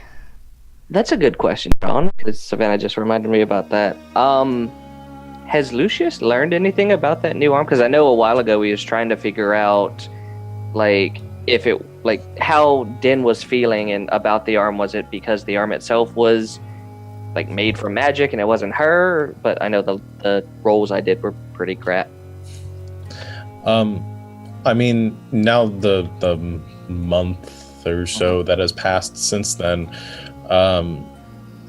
I mean, looking at it and from Den, your perception of it and everything seems as though it is just a restored version of your arm. So it's almost like psychosomatic. There's nothing wrong with it other than her thinking it. It's like phantom pains. Yeah. Yeah, it might be a little more psychological than spiritual than physical or magical.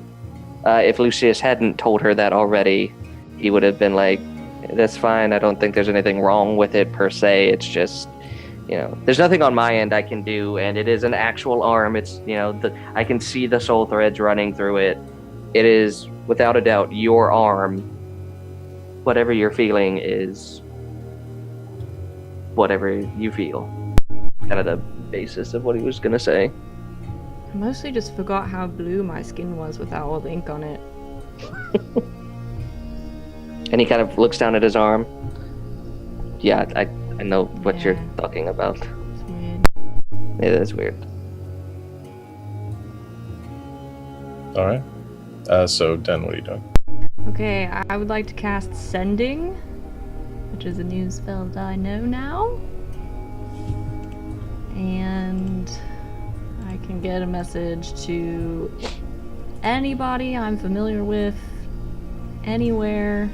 They hear the message in their mind, they recognize me as the sender if they know me, and they can answer immediately. If they have an intelligence of at least 1, they can understand me. Yeah. So hopefully we're good. I would like to send a message to my oldest sister, Ephraim, the one who knows I'm still alive. Because she's the smartest person that I know. And tell her in 25 words or less, I guess. That's about as many words as Den knows at this point. Still alive. That I need to talk to her ASAP. big portal to a bad place, kids being kidnapped. Something along those lines. And see if she answers me. Okay. You send the message, feeling it leave your mind. Concentrate for a moment, and there's sort of a delay, long distance, you know. Small bandwidth. Yeah. Wi-Fi.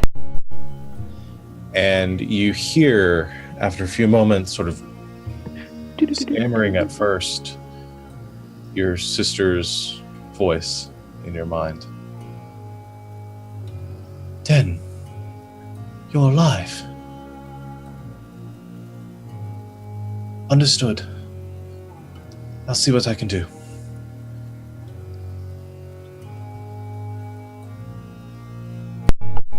Yeah, it's been a long time since she's heard from me, huh?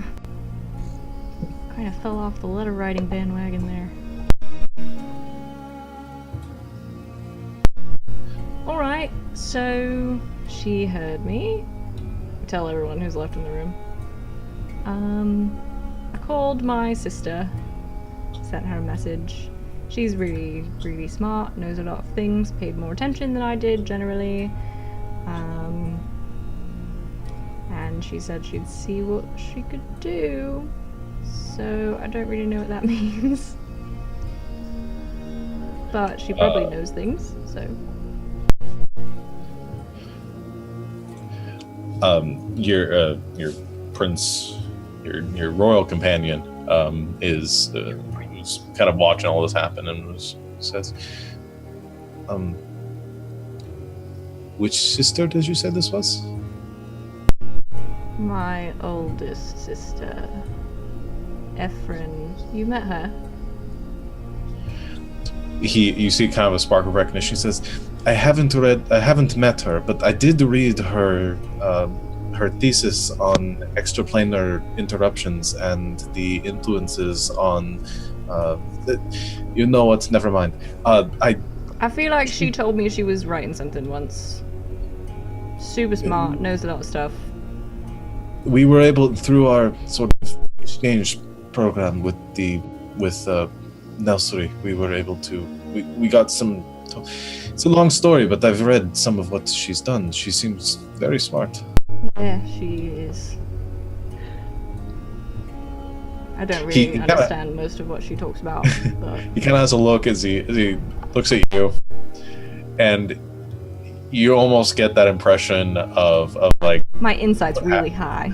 Of like, what happened. But you can see him choke the words back. Well, I hope to speak with her some. Yeah, you don't have to make faces. I know we're really different, alright? Sorry. Yeah, she's real smart, but the only thing she can lift is a pencil, so...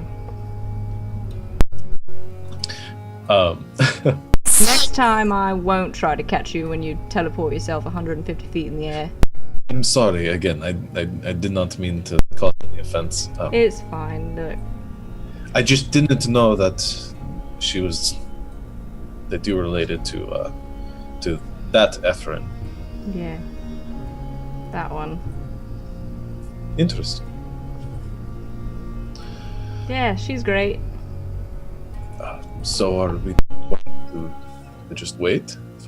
I bring her things and I just sort of trust her to deal with them. She always has. She's the oldest and smartest, so she kind of has to.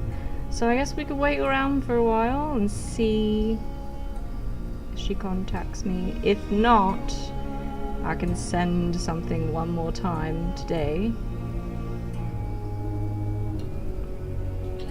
She's probably going to the library to find some book that I never read.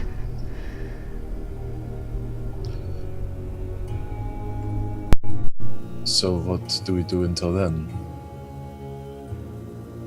Well, should we contact our delegation to see where they are? I know that kind of zonks you out of ability, but... mean, I trust my sister to be able to contact me. So if we don't hear from her today, I can contact the delegation. I can always try again tomorrow. I thought there was mention of us spending a few days here anyway, so... I think so, but I don't know. Everything just seems a little fishy. You can contact them and ask them where they are and tell them that Omdarkir is here, just so they're prepared. And maybe keep an eye out for the Yuan-Ti? Yeah. They're coming from the north, and that's where the Yuan-Ti were going. I'm not built for this. Like, I'm not the smart one. We need, like, Zadel or something to tell us what's next. I don't know what to do when Sadel's not here to tell me what to do. You and me both. No offense to you, Prince, but we were here for Evrandol, so we feel like we should let them know you're already here. That's... I assumed you already had. I understand. We've been in the middle of nowhere for a very long time. So... Alright, let's do that. That sounds like a plan. That sounds like a good thing to do. So who do you want to contact? Okay, who do we know? I know Bishop Elclair. I know Stalwart Captain Reyes. Those are the two people. I'm trying to think back. Did we know that the captain The was coming on the commandant. delegation, or was it just the commandant, the bishop, and then a team of people? Oh, Well, I think- Commandant Folger, that was the other person. Yeah. Well, wasn't the commandant was the one that had to stay, right? Or was it the captain? That's what I'm trying to Yeah. remember. I think I the don't remember. captain is the captain of the fort. Right. Like, wasn't she already there? Yeah. The Yeah. Captain Race was already stationed at the fort. Uh-huh. And the Commandant was with us. As far as you know, the commandant was planning on taking the nobles, some soldiers, and the bishop to Thousand Steps. Unless something changed. I think, well, I mean, I like the bishop a lot better, but I think maybe the Commandant Folger's the way to go. I think he's gonna have a better mind for. Yeah. I mean, the bishop was nice and all, but I just really like talking to the bishop more. Alright.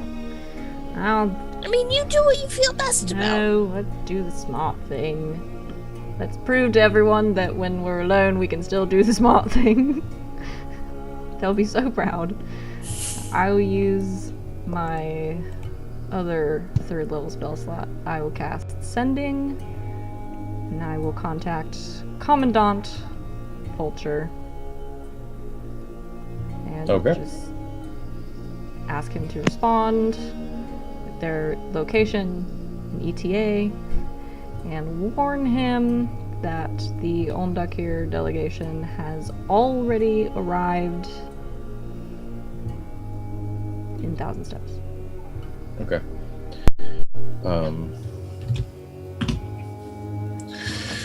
You deliver the message. There's another pause.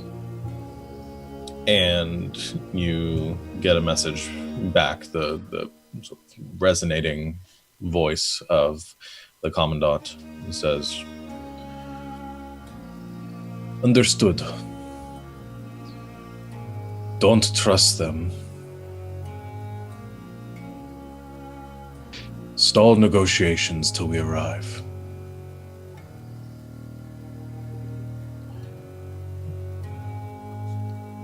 Sorry, there's not a pause. I'm just trying to remember. 13 days.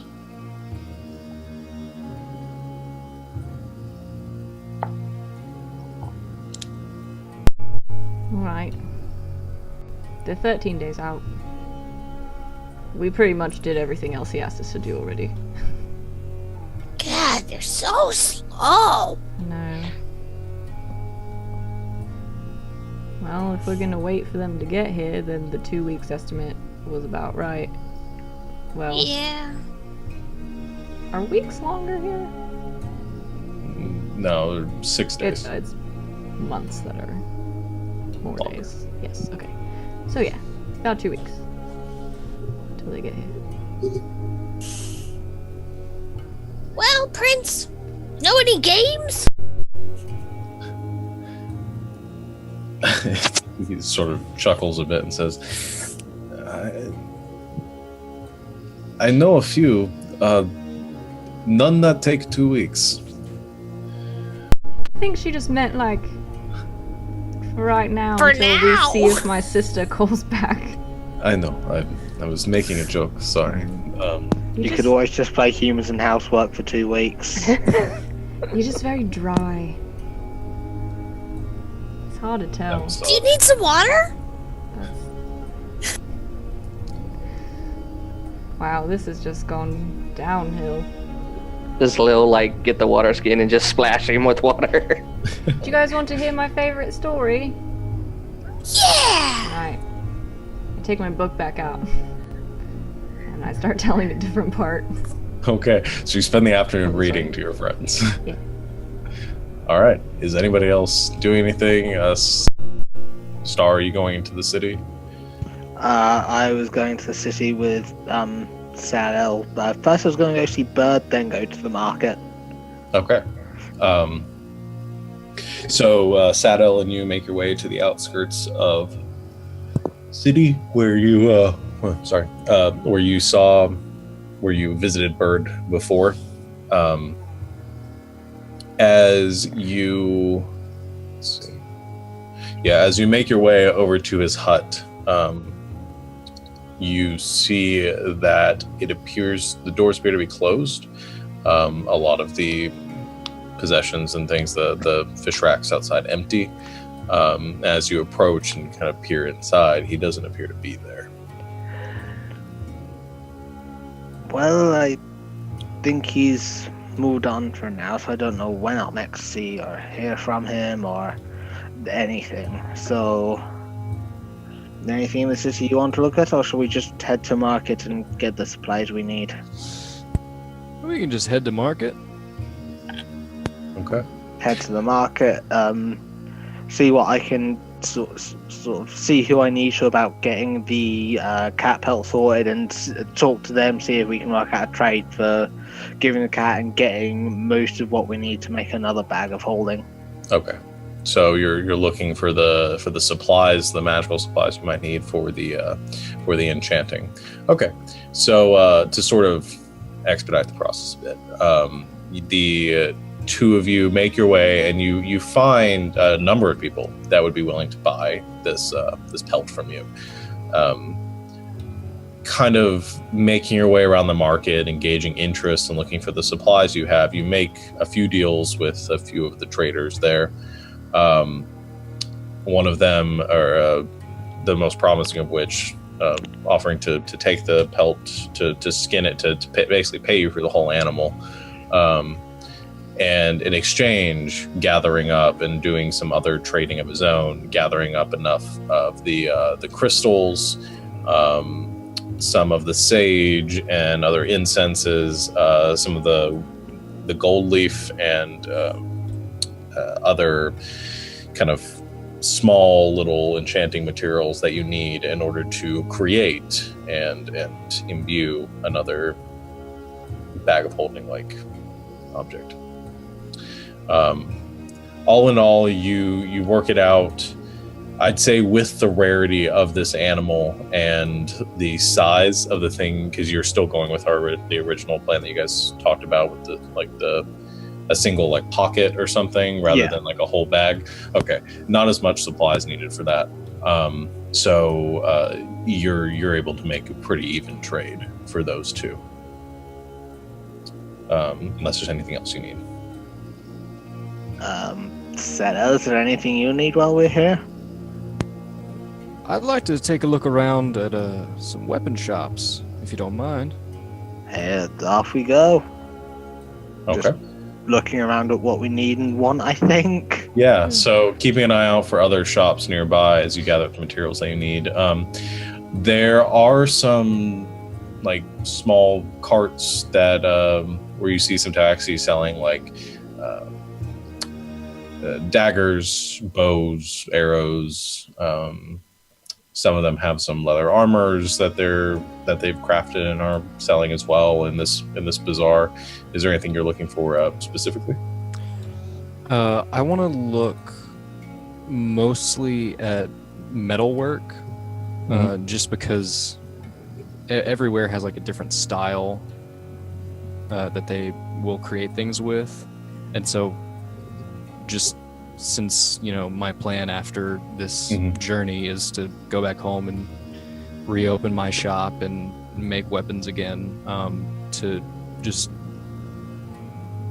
kind of learn, see if they have any specific ways of making things, like if they make daggers, if they have a way to make the metal stronger or sharper that I don't know about, maybe could analyze, take from. Yeah, kind of as you make your way around and inspect the wares that they have, you learn a couple of things. The blades that they make are a little more simple than we used to. It's probably not as the metalwork that they have, the resources they have available, not as plentiful as what you have where you're from. The designs are interesting though.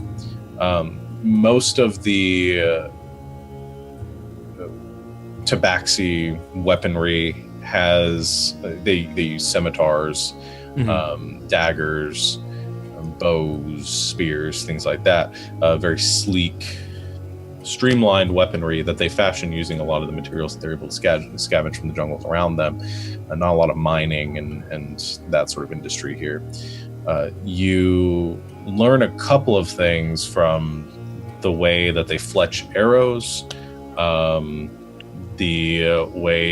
The most interesting things, I think, being the way that they create bows, arrows, and some of their leather armors using minimal materials, but maximizing the effect of it.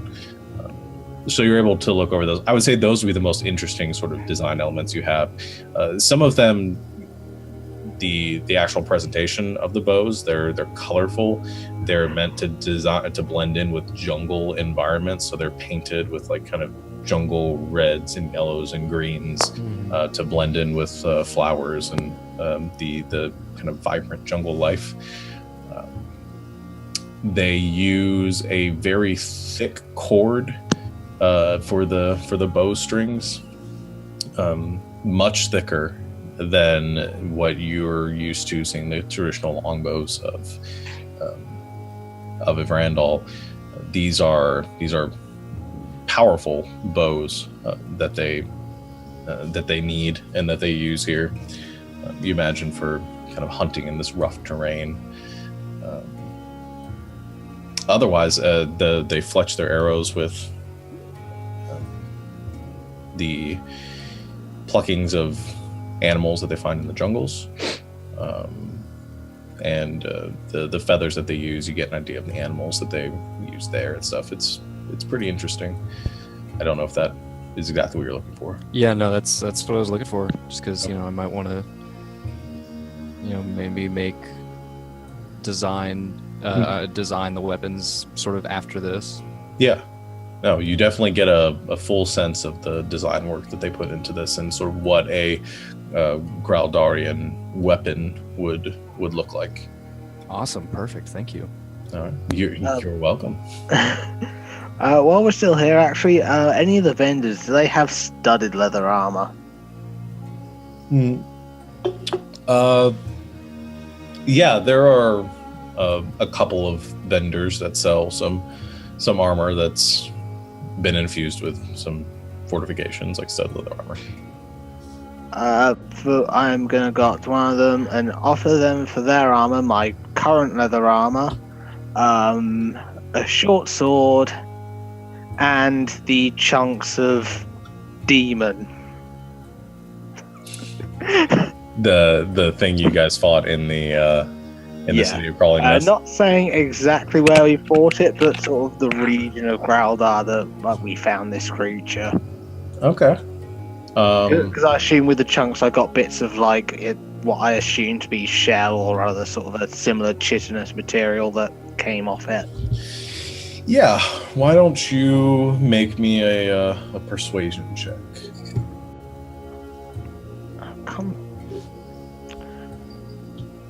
Sorry, I've got a million windows open with all the things I need for what I know about Graldar. That's fine. 7. You tried to negotiate with one of the vendors with the leather armor and the offerings that you have. They take a little bit of interest in the pieces of the animal. They don't seem as interested in the used armor and the other stuff. All in all, it doesn't seem like they're willing to make a trade here unless you have anything to offer a little more substance.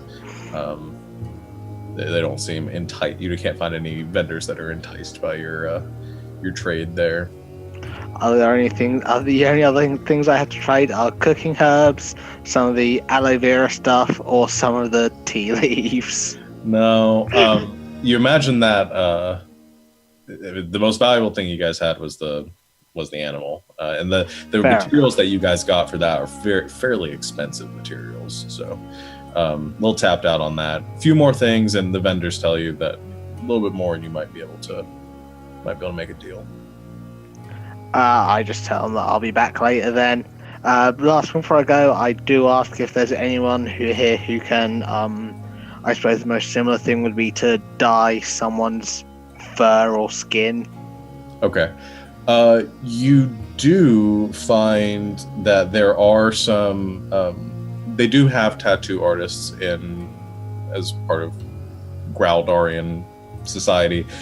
Some tabaxi do shave their fur in areas into designs and will tattoo the skin underneath, sometimes causing the fur itself to grow back in that pattern. It's common practice with some of the tabaxi clans, the Screeching Gale clans and the Crystal Water clans being two of the most into that, for lack of a better way to say it. Well, after getting a location, I suppose we head back to our rooms. Okay. So you head back to the rooms with the rest of them currently playing humans and haberdashers, or whatever you guys are calling the... It was humans and housework. Humans and housework, that's right. You make your way back to wait for Den's sister's response. So as Star and Saddle come and rejoin the rest of the group as they're finishing up their rousing games of humans and housework,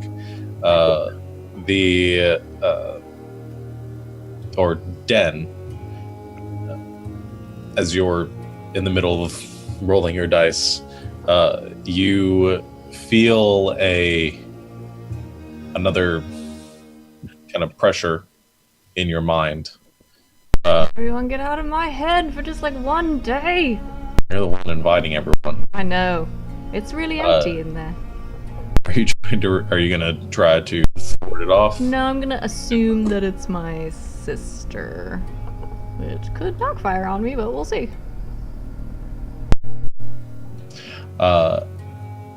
Okay, so you let the pressure sort of wash over you, and as it dissipates, you die. No, you feel you feel a presence sort of around you, and you hear the voice of your sister again, echoing in your mind. She says, Den, can you hear me? Yeah? Gods, You look good. You can't see me right now. I can see you though. Oh. Alright, that's cool. I thought mine was cool, but that's cooler. It's I borrowed something from the library. Don't worry about it. Right. So I'm sorry, I'm a bit flustered. Where are you? What are you doing? Well, I'm trying to remember what the last thing I wrote to you about was. Because I feel like I was on a ship. And it was a long time ago. Like, It's been a while like since you wrote to me. months and months. I'm still alive. Hello. I'm glad to see that. Can everyone else hear you, or am I just talking to nobody? You should be the only one that can hear me. Hey guys, I'm talking to my sister. I'm not As just Dan has just sort of been talking to talking the air. loud. Say hello. No, it's fine. Don't. Yeah, I'm on Graldar. You know who that is? Yes, I'm familiar with it. Well, okay, fine. Yeah, I'm in City of 1,000 Steps with the Tabaxi. Doing stuff. Adventuring. That sort of thing. We found something really bad. And you were the only person I could think of that might know something about it. So I'll just try to give her like a brief rundown of Portal and the elf guy and the can't ever remember the name of it, the Twilight Realm, and they're stealing kids and taking them through there, and that's why we are trying to close it. And all the kids are marked. Yeah, that too. But mostly I try to kind of focus on the portal and see what she knows about Selene and the portal at the center of the city and how they keep it shut. Alright, so you tell her the story. Tries to happens in a series of 11 3-hour increments. The very short, like, Yeah. den version of the story. Okay. Bad things, other bad things. Being kidnapped, need to close portal, help. She responds with sort of a chuckle, and she says, "You really are just like Lindgren, aren't you?" What's that supposed to mean? It feels Nothing. like an insult. I'm glad to see that you're doing well, that you found something.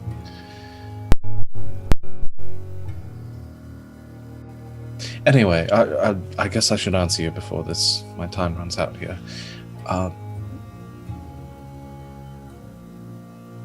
The portal in Nelsery is vast. The magics that we use are extremely powerful, and we can't even fully close it. I'm afraid I don't have an answer for you on how you could deal with something like that permanently. If you had such a device, something to close that, that would be something that could be a great benefit to our people as well. Well, I mean, how do they do it, though? I mean, you've been to the big city. I mean, the portal at the center of Selene's they've been keeping it closed for thousands of years. You gotta have read something. I have. I traveled to Selene. I've studied there. Listen, I don't know how much I can explain in a short amount of time. I mean, it's complicated rune work that was put in place centuries ago. The god is secret and all that, yeah.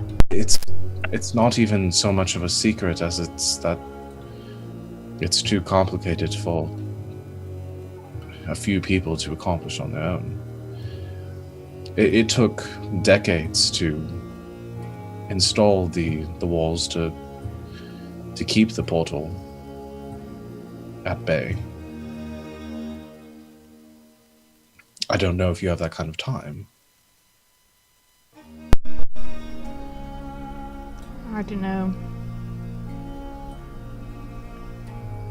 I mean, it's sort of our whole thing, though, right? I feel like I can't just leave here and leave a portal to another plane. I mean, it's a different plane than what we're usually learning about at home, but it still seems bad to just, like, leave a tear like that. I agree. If things half as bad as the Krakens and the Leviathans that work their way from the water plane are able to cross at will from where your tear leads, I imagine there's quite a bit of danger involved.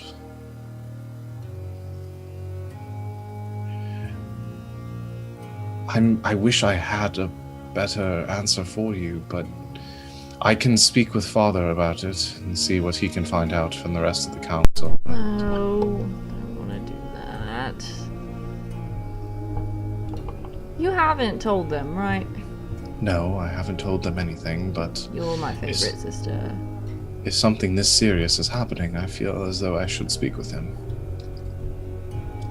What are you gonna tell him? Oh, Dad. Den's been alive for the past 3 years and I just didn't tell you. I don't want to be there when that happens. I mean, he won't do anything to you because you're the favorite, but... No, but I know that you and him don't have the best relationship, or any relationship at this point.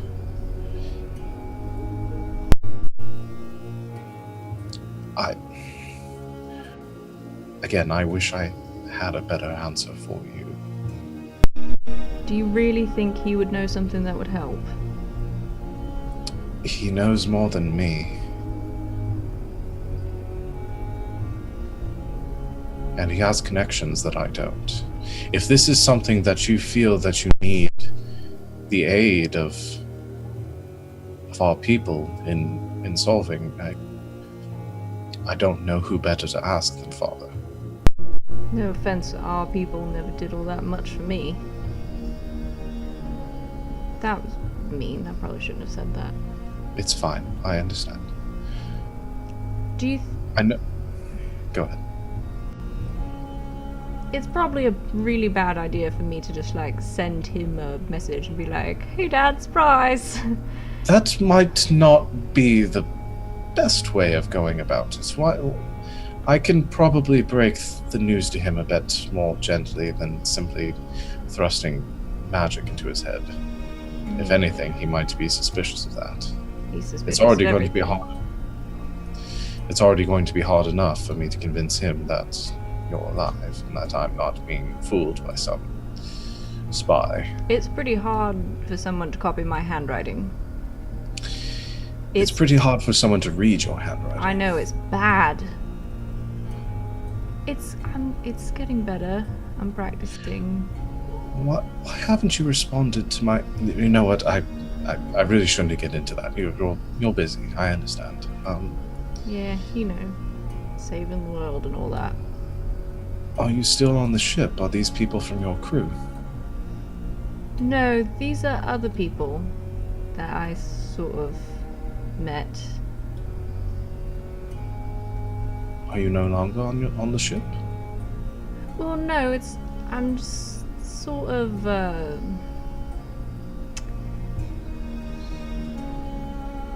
infiltrating's not really the right word. They just sort of sent me to, like, sort of keep an eye on what's going on and, like, tell them, because, you know, like, important ship captains want to know what's going on land. And when a delegation from Ivrandor goes to a previously not visited continent, they sort of want to know about it. So... Alright, yeah. I'm pretty important here, listen. It seems like it. If you don't mind me asking, Yes. what's with all the tattoos? What? They look nice. I never really. You look so different than when you left home.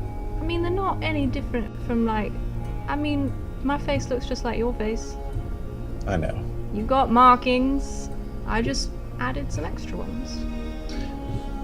You've just grown so much since the last time I saw you. I'm still really short.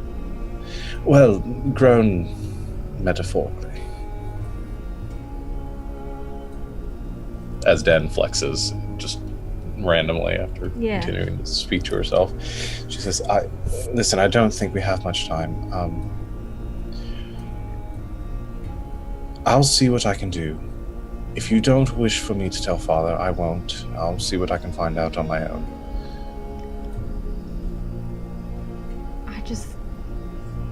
This might be more important than my personal hang-ups. He's gonna be really mad. I should be able to soften the blow. He'll understand. Just don't let him, like, teleport right into the room with me and start yet, alright? I won't tell him where you are. I'll just tell him what's going on, and I'll wait to give him more details until he calms down. Alright. Yay! You're making the right choice. I can't promise that it will happen quickly. I'll see what I can take care of here. Let me know if anything happens on your end. Alright. Thank you. Really. Of course. And, I met somebody that says he knows your work. Your Who would that thesis or be? whatever. Prince Zinstor Zoval Nick. Does that sound like someone you know? A prince? The Prince of Ondok here. Yeah, that one. Have you met? No, I haven't met the... How did you meet the... Listen, it's a really long story, but he read your, the big thing, you know, that you wrote. Thesis. And, yeah, he said it's really good, so... He said that it was good. He really liked it. Yeah, so... What... Someone's making connections out here in the world, right? It's great talking to you. Thank you for calling. Okay, well, tell him if he needs to read anything else, we can speak sometime. All right. I guess I should let you go then. Listen, Denowin, I love you, all right? You know that. Why'd you call me that? I hate that. I know. I just... Take care of yourself. I love you too. All right. I'll talk to Call you me soon. back. I will. Alright. And you feel the presence leave you. Can we just like round of applause on that? Because that was freaking beautiful. That was all Savannah. So, what do you? Alright, guys. Long story, really short. You got big muscles. Yeah. I was a lot skinnier last time my sister saw me. That was like 3 years ago. So, that's not the important stuff. No, so long story really short. She thinks that my dad might know some stuff, and he knows a couple of people. He's got a couple of connections in the big Triton city, which I don't know if I ever told you guys, but is actually like built around a portal to the water plane, and they sort of built the whole city to keep the portal contained, and there's people that know things about that there, so she's gonna talk to him. He might not be super pleased with me when I hear from him, but that's alright. I think he might be able to help figure out at least maybe how to contain it. So we'll see. I'll wait to hear from my dad. Yay! families. They're rough. Everybody's got one. Everyone wants one. So, the prince looks at you. You told your sister about me? Oh yeah, you said you liked her writing, so I thought I'd tell her. Is that like No, a it's- nice thing to do? You know, It's fine. she's kind of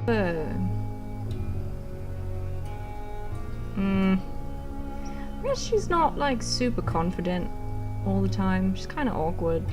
So when people like her stuff, because she's always like, we get along really well, but I don't understand any of the stuff she writes, so I can't tell her if it's any good or not.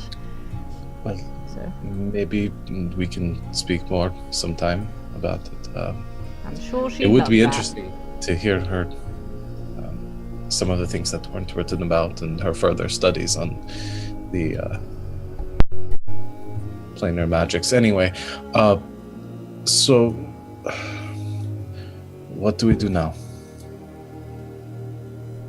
Well, she's gonna talk to Dad.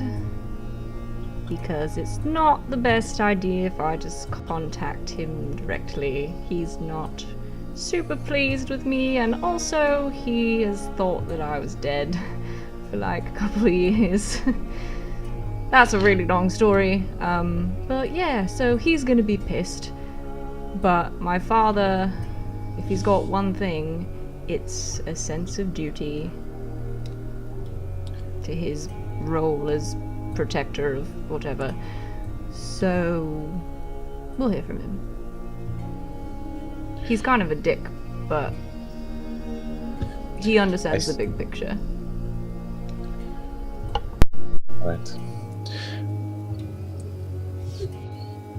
There's something that we need to...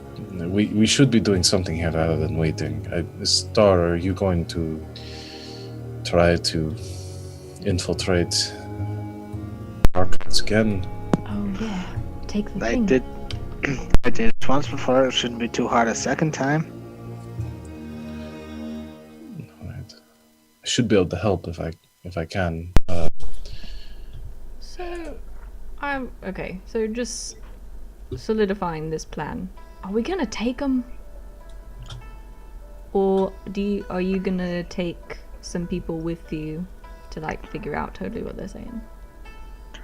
I will only be able to safely take one person with me, even if there are distractions. Even then, I'll probably need to use my illusions again to get past some of the guards still, but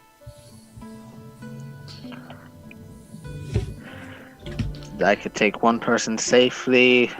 Two, much more of a risk. I don't think we'd manage with three. I ask because if you're gonna do it today, I can contribute 1 enhance ability.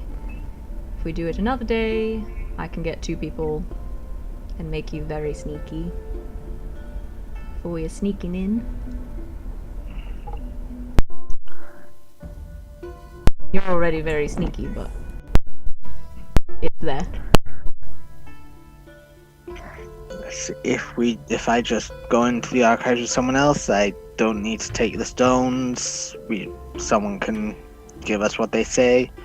If I go myself, I have to take the stones, but I don't know how often they're checked or when they'll even be found. Well, just out of practicality. I mean, we don't want to lose, or we don't want to draw any more attention than necessary. So Sadao can go in with you, because he knows the language the best, and listen to it, get the gist, and then come out, then we're less likely to raise suspicion or alarm. We may be able to hide that it's us, but I just worry that by taking them, we're gonna lose that edge, I guess, is what I'm saying. That's true. But at the same time, and I'm sorry to say this, Prince, there's a member of your delegation who has mysteriously disappeared.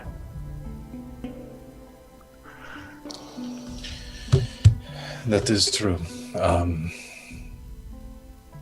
might need to follow up on that myself.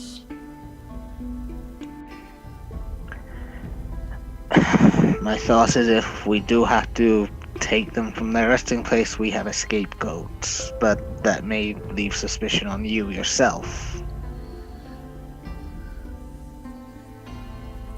As long as it leads to what needs to be done here, and the portal is closed, I'm fine with that. Sadel, what are you comfortable with?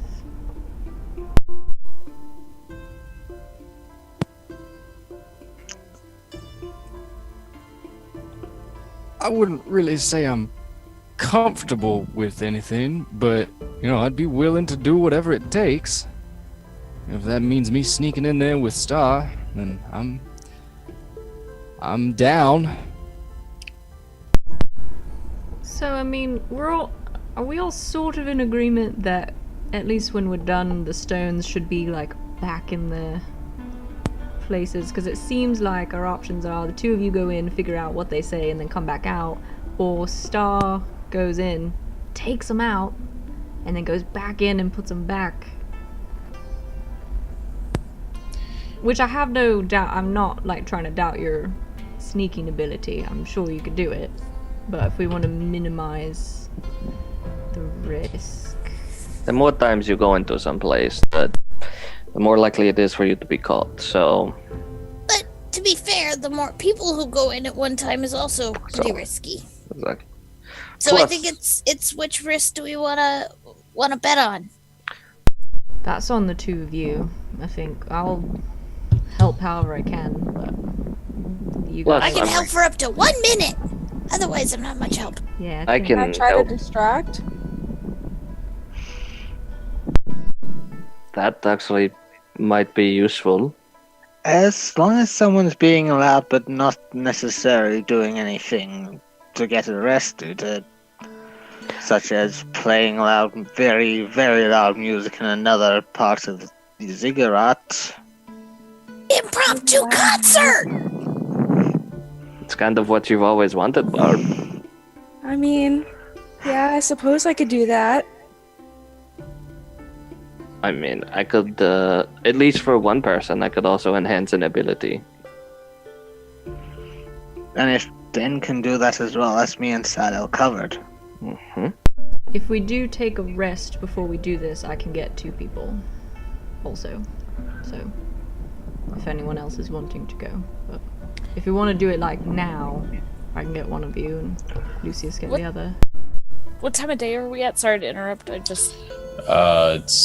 You waited for a while, so I'd say it's probably mid-afternoon at this point. Okay.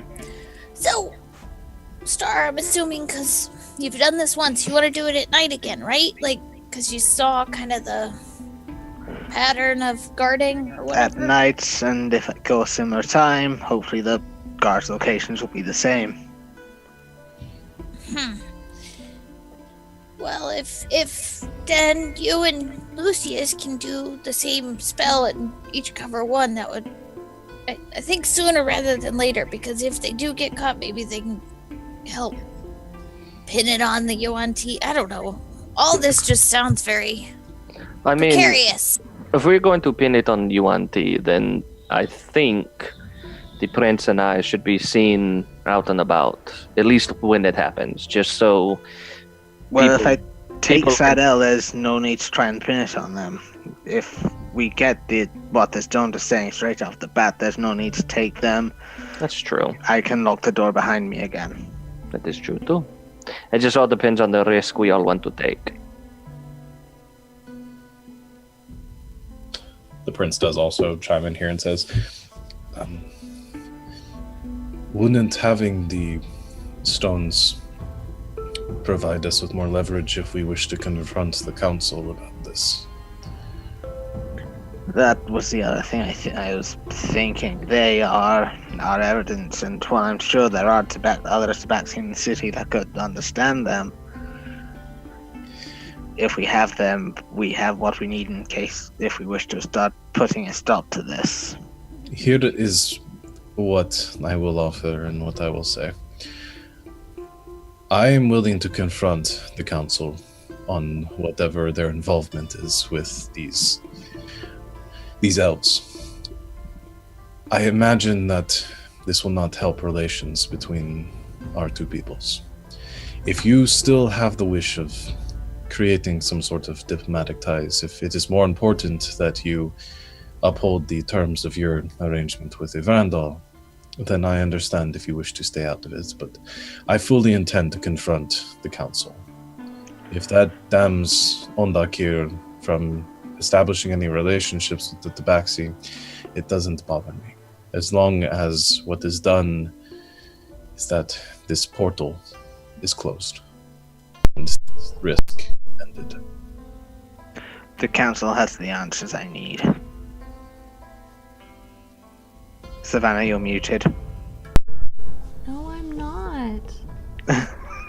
You were, because now you're I not. wasn't. I don't know. Something's wrong with my mic, I think. So it's the second time that's happened. I'm not from Evrandal, so I don't really care. But I mean, we know some people from the delegation, and they're not bad people. And honestly, I don't know if the Evrandal delegation would want to have diplomatic ties with people that are doing this. I mean, obviously, I don't think everyone on Graldar is involved, but I think they'd want to know. If I just take the stones, I can be in and out of there in an hour. And then we can confront the council.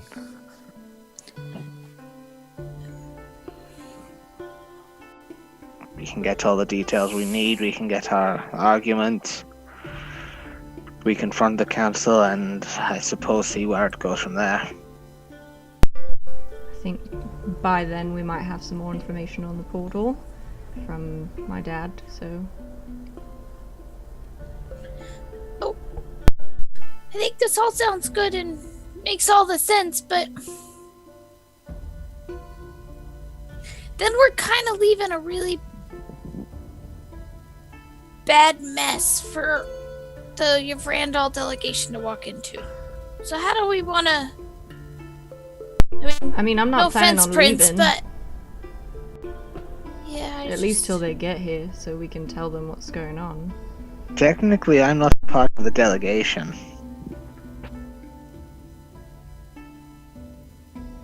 I guess that's true, you're just leading us, right? Like, you didn't have the same I kind of was agreement? only hired to be your guide, and that's what I told the council when we first got here. Oh, and technically, we were only hired to be, like, bodyguards.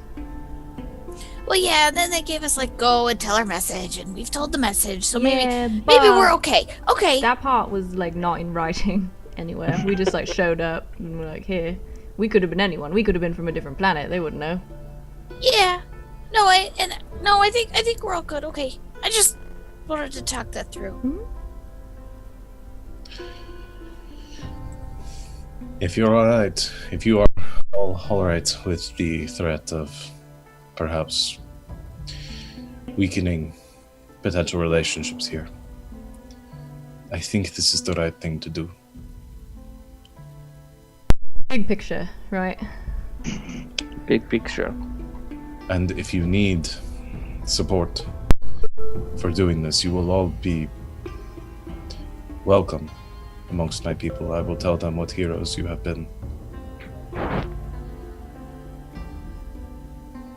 Lucius snickers at that.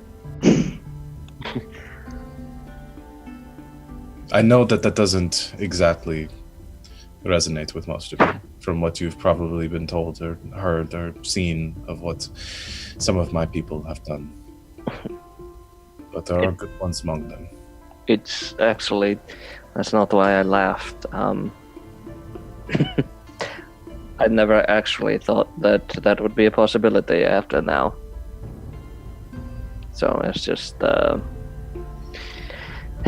sentimental things that I hadn't thought about in a while.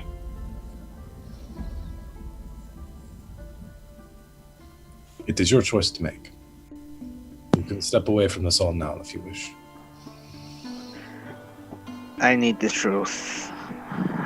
I'm prepared to do whatever it takes to get it. All right. When do you leave? I give him roughly the time that I went in last time.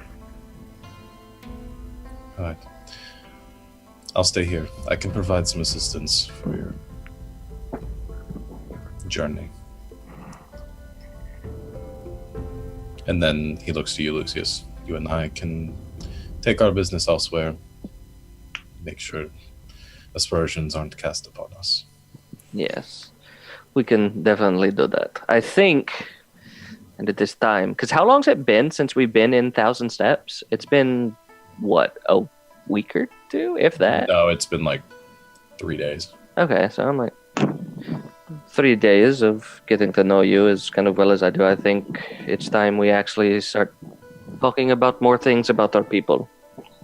Because I have a sense that you do not like the way things are going, and I definitely don't. So it's good to talk to someone royal who might understand. I agree. So, we wait. We wait. More games then? I've never played this game. Like, they've been talking about it for months, and I've never played it before. Alright, so here you go. Everybody sit down. I'll give everybody some dice. So it's a game of chance, then? Yes. Sorry. I go over and I sit next to Barb, and I'm like, Hey, Barb! Get your lute tuned up, because we're gonna make some noise, and I need your help. Oh, jeez. Noise is something I can definitely do. I want to share your music with the people of 1,000 Steps, because I think they need to hear it. Are you ready? Will be a blessing indeed. Then on my word, we're gonna go and spread your word. Okay. So you guys are all resting We're full on planning a heist here. This is great. So you guys are all going to rest for a while until the time is right, and then Lil and Barb are going to head out to the city and make some music and cause some distractions. And we're gonna go to the base of the ziggurat. That's my plan. Okay. And then Lucius and Prince and Store are going to go and kind of meander around, I assume, like the common areas or the bazaars, and kind of get an idea of, or kind of be seen somewhere. He's gonna try to murder me, I just know it. Den, is there anything you're going to do during that time? Right, like just the second before Star leaves, I'll cast Enhance Ability on him if he's going by himself. And I'll give him Cat's Grace again. And so you cast that, giving him Cat's Grace. The prince also, in the few minutes leading up to it, concentrates on, kind of asks you all to gather. He concentrates for a while and casts a spell. And as he casts it, you all find that you're able to share your thoughts with each other.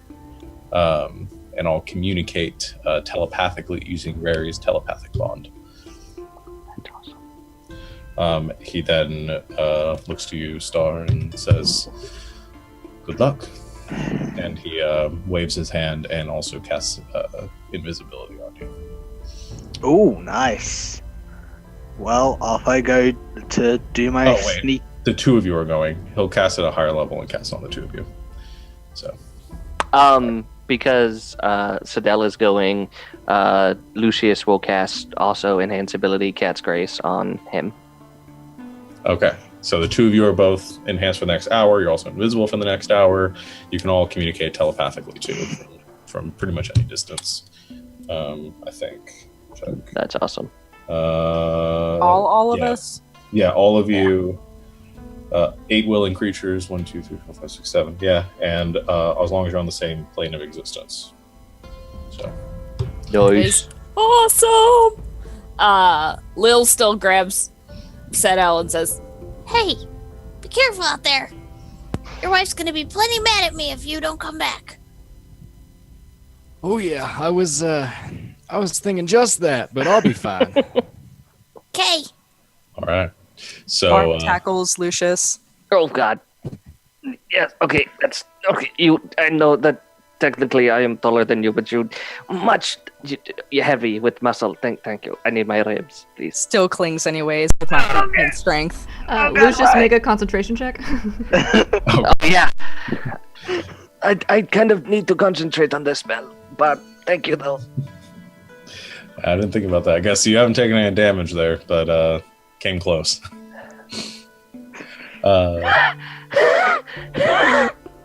But you all go your separate ways. Lucius and it's heading off one direction. Barb and Lil heading off another.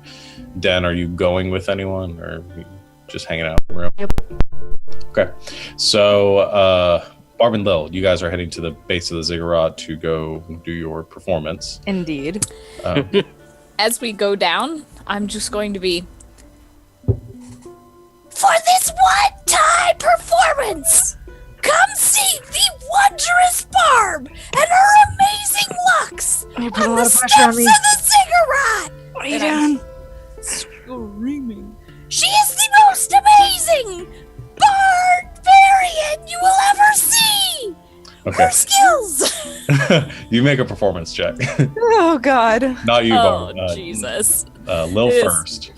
Together. This is gonna be awesome. No pressure. Yeah, Nope. I want to see how well this goes. Okay. 17! So as you make your way down the steps, calling out, you see some of the other tabaxi that are gathering around in some of the distant reaches of the town. Kind of their ears perk up. Tabaxi having pretty good hearing. Hearing you coming down and kind of screeching out into the city, they begin to gather around towards the base of the ziggurat as you descend with Barb close behind you.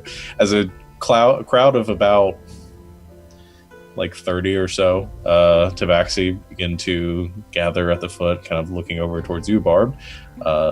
You take out your great loot I do.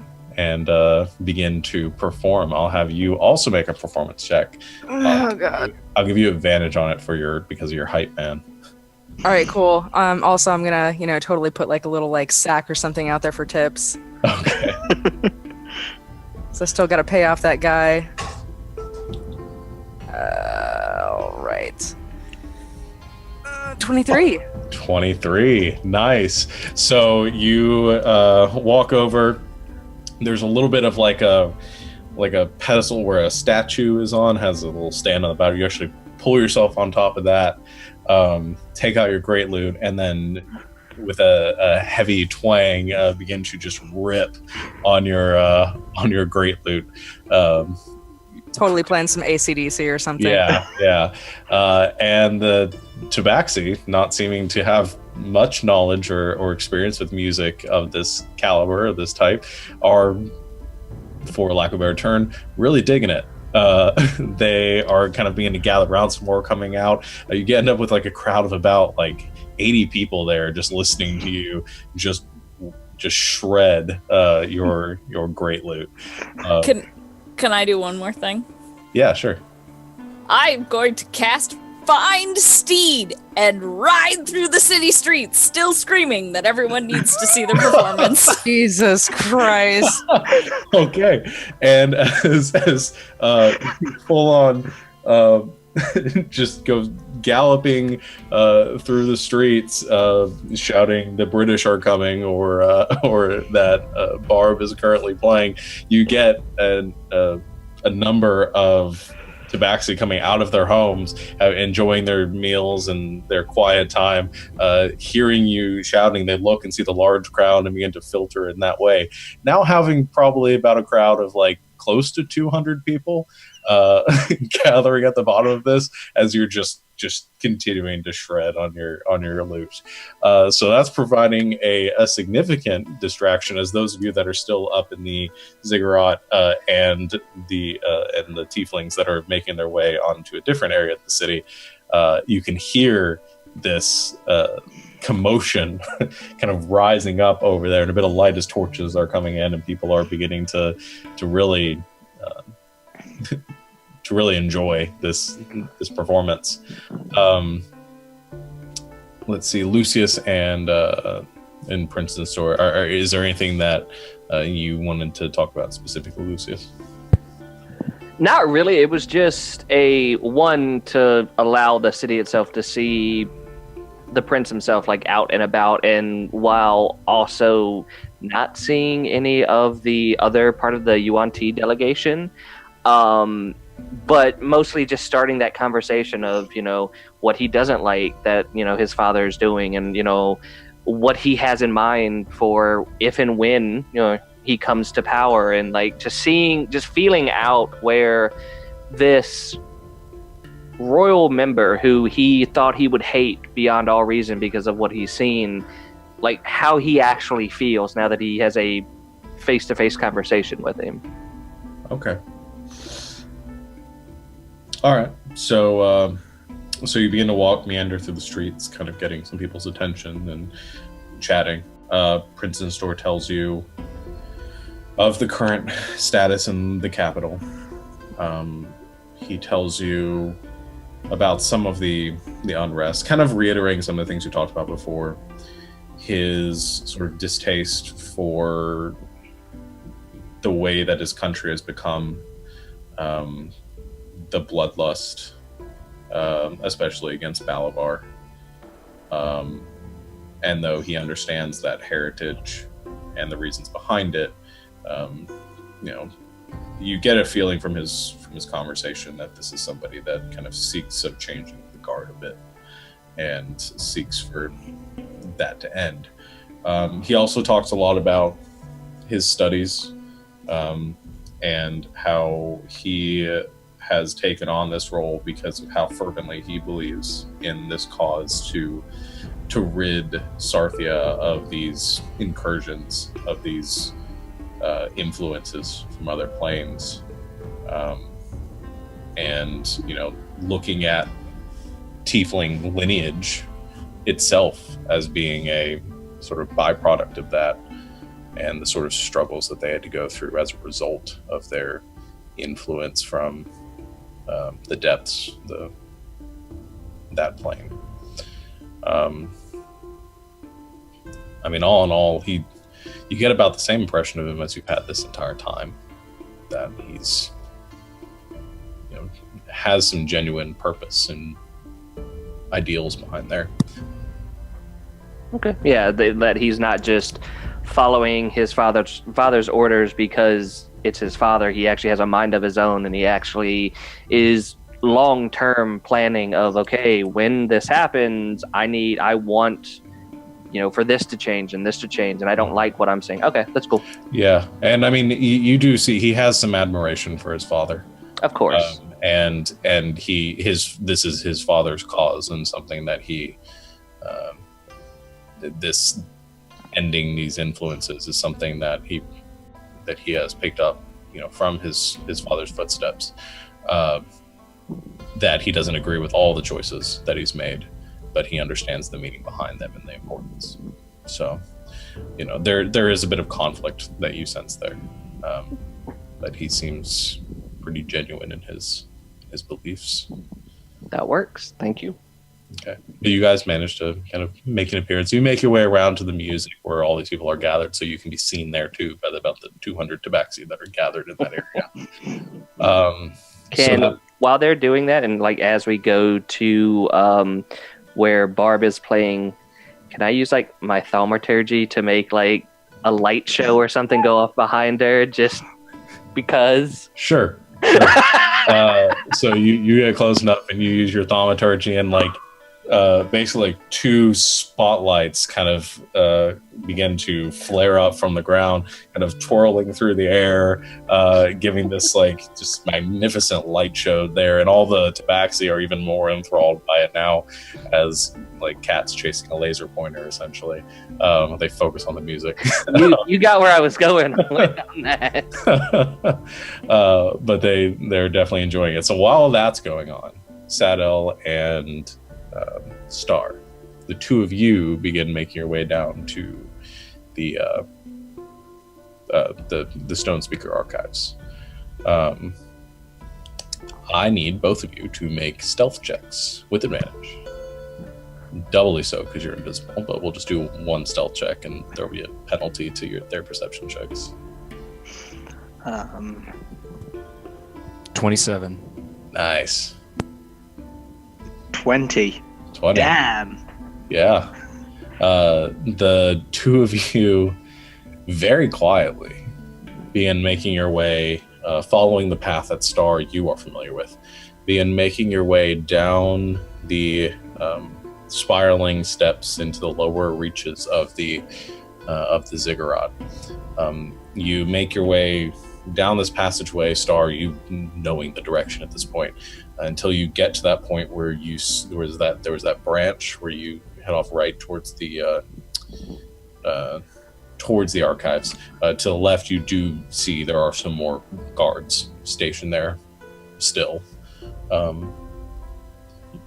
They don't seem to notice you, and you are invisible. Is there anything you want to do, or do you want to keep going? We're invisible, so I don't really need to throw up my screen for now, so just keep going.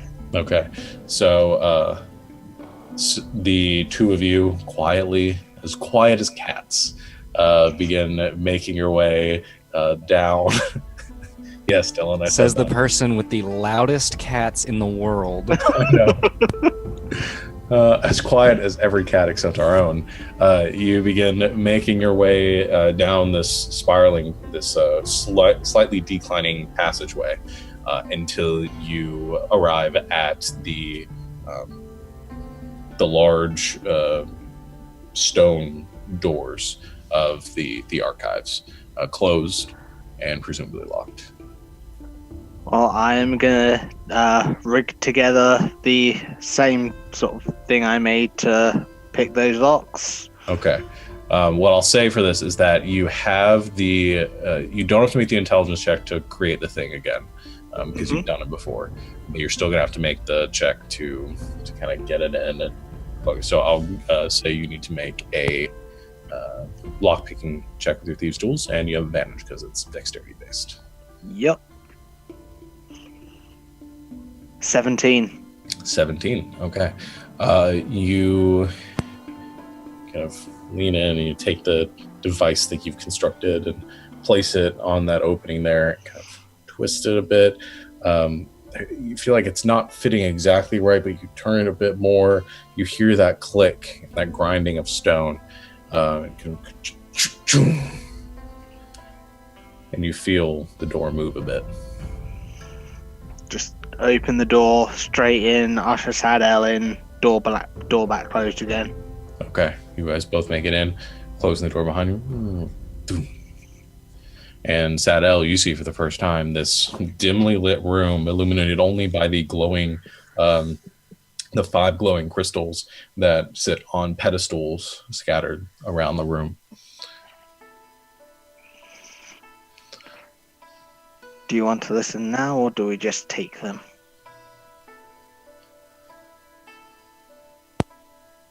Do you think we'd have enough time to listen to him now?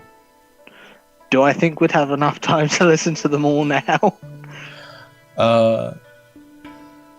It would take a while. I mean, you'd probably lose. It would take longer than you have available on your abilities and the invisibility and stuff. Not to listen to them all, just to go through 1 or 2 of them. I'm sure we'll be fine. Well, do you think, I guess if we're invisible, I guess we can just take them and get out of here. And I'll put the... Actually, I'm going to check the pedestal's traps again. I know I found none last time, but... Okay. Make an investigation check.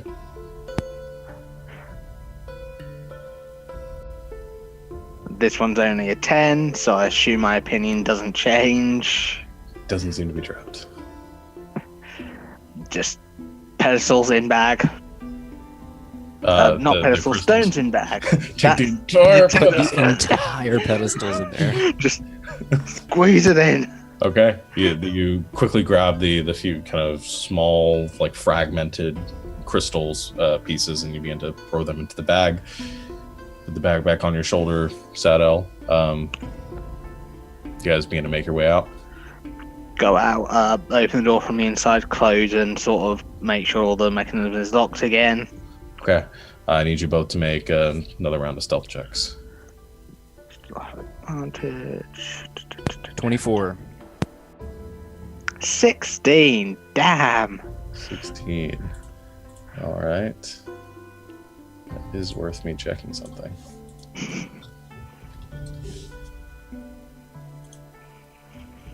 I think he meant to say 16,000. I bet. Okay. Check.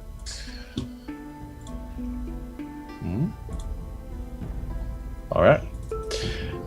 The two of you begin making your way up the corridor as quietly as you can. You see the guards posted at the end there. As you round the corner, Saddle, you hear Star kind of brush the corner a bit and kind of make a scraping noise with his armor.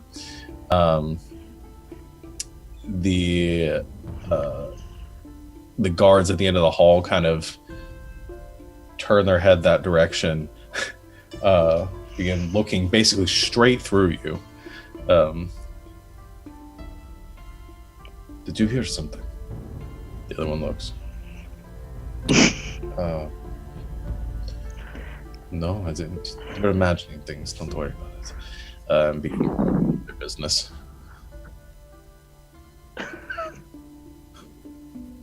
So, you quickly make your way past and begin making your way back up the steps, having retrieved your booty. See, I just foresaw the Metal Gear Solid. Huh? What was that noise? Thing happening. Question marks appear over their head. All right. So you guys have the stones. What do you wish to do? Back to the room. Yep. Do you communicate this to your companions? Yeah, after we've decided where we're going, it's just a quick, we're done now. Okay. You guys all hear in your heads as you're rocking outside messages from Saddle and I've lit a torch and I'm waving it around. God. It's like a mosh pit going with the tabaxi in the middle of the... Oh my god. All right, as you finish up with a power chord at the end of your closing ballad there, the energy or the sound rings out, and the tabaxi just go into a roaring round of applause. Thank you very much. I'll be here someday again. They applaud. You look down at the bag you put out, and there are some little offerings and stuff put in there for you. There are a few pieces of bread, some dried fish. There are a couple of small, like, precious stones thrown in there too. That might be worth a little bit. They didn't have any gold to throw in, but there are some little valuables and knickknacks and doodads, probably totaling around like 60 gold pieces worth. I'm sure the most important thing on Barb's mind is, are there any oat cakes? There are not. The tabaxi don't really eat oat cakes, but there is some delicious like hard rolls and stuff there too that you can sort of like oat cakes. Is there some sweet catnip? Are there any drugs? Some dank catnip? Nobody just threw drugs into the drugs were all taken in the crowd. Aww. But as you're walking through that crowd, you get that whiff of catnip. Yeah, pretty heavy. I'm so sorry, Savannah. So you all begin to reconvene at the room with the crystals, having obtained the information that you were seeking, and eager to listen to them to determine what might be coming next for your group. That's probably the best place to end this for tonight. We'll pick up next week for your confrontation with the Tabaxi High Council. Well done, everyone. Yay, we're not dead. That was awesome. You guys That make- was so good. You finally had your concert. I'm a rock bard. I am the best hype man ever. I know. I just need to Confirmed. bring you around with me, like the dude from A Knight's Tale. You mean Chaucer? Yeah. I am Chaucer. And Dylan, you were rocking those stealth checks. Holy crap. Yeah. Yep, when it really counted. Old man still got some tricks. All the tricks. So, I guess that'll conclude everything. Savannah, do you have your closing remarks? Sure, yeah. Thanks everybody for watching, hanging out, and chat today. We saw some new people out there, which is awesome. We love you. We hope you had a good time. Please come back. We're here pretty much every week, same time, same place. If you like the things that we use during our game, such as our music, all of our music is royalty free from Incomptech. Check that out. There's all kinds of stuff on there, any genre or mood or type you can imagine. You can use that in your own home games. If you like our character art, which you can see down on the overlay next to all of our character information, if you like those, our wonderful friend Julie painted all of those for us. So if you like those, if you are interested in knowing more about Julie's art, or when she's going to open commissions and things like that, let one of us know. You can contact any of us via Twitter or the Survivors Complex Twitter at Survivor Complex without the S, or at UPIC Gaming. We can put you in touch with her. If you like our overlays, our wonderful friend and player Sarah over there made those for us, so they're great. We love them. If you are interested in having something like that for your own game or your own stream, you can contact her on Twitter, and she, I'm sure, will help you out, or at least point you in the right direction. I think that's it. We didn't have any maps today, but next time we might have maps that you can see, and our DM makes all of those on Incarnate, which is great. Or I could go over to our world map, actually. Just hold up. Yeah, there it is. So that's our wonderful world map that our wonderful DM made on Incarnate. So if you've been looking for map making software, use that. It's great. It makes beautiful maps like this one. Tomorrow at 2 o'clock Pacific, yeah, that's 5 o'clock Eastern, my time, we will be back with another installment of Paranoia. We mentioned it at the beginning. It's going to be myself and Sean, and Alex is going to be joining us this time around, as well as a few of the other faces that you've seen here on UPIC Gaming before. So check us out tomorrow, same place, twitch.tv/UPIC Gaming, and follow UPIC Gaming on Twitter, here on Twitch, and we have a YouTube channel as well that you can subscribe to and watch all of our videos. If you want to watch our last Paranoia session before we have a new one tomorrow, check it out, click the button while you're there, and I think that's it. The only other thing I can think of is that we're getting close to the end of the giveaway, or getting close to doing the giveaway. I know we're about to reach a couple of goals. We're getting up there.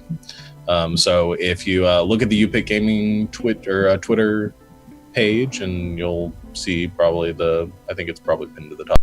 It's the pinned tweet, yeah. Mm-hmm. How you can enter in the giveaway and get some cool dice. Otherwise, yeah, we will be back here again, same time, same place next week.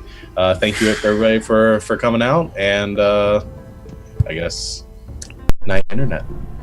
Good Good night, Internet.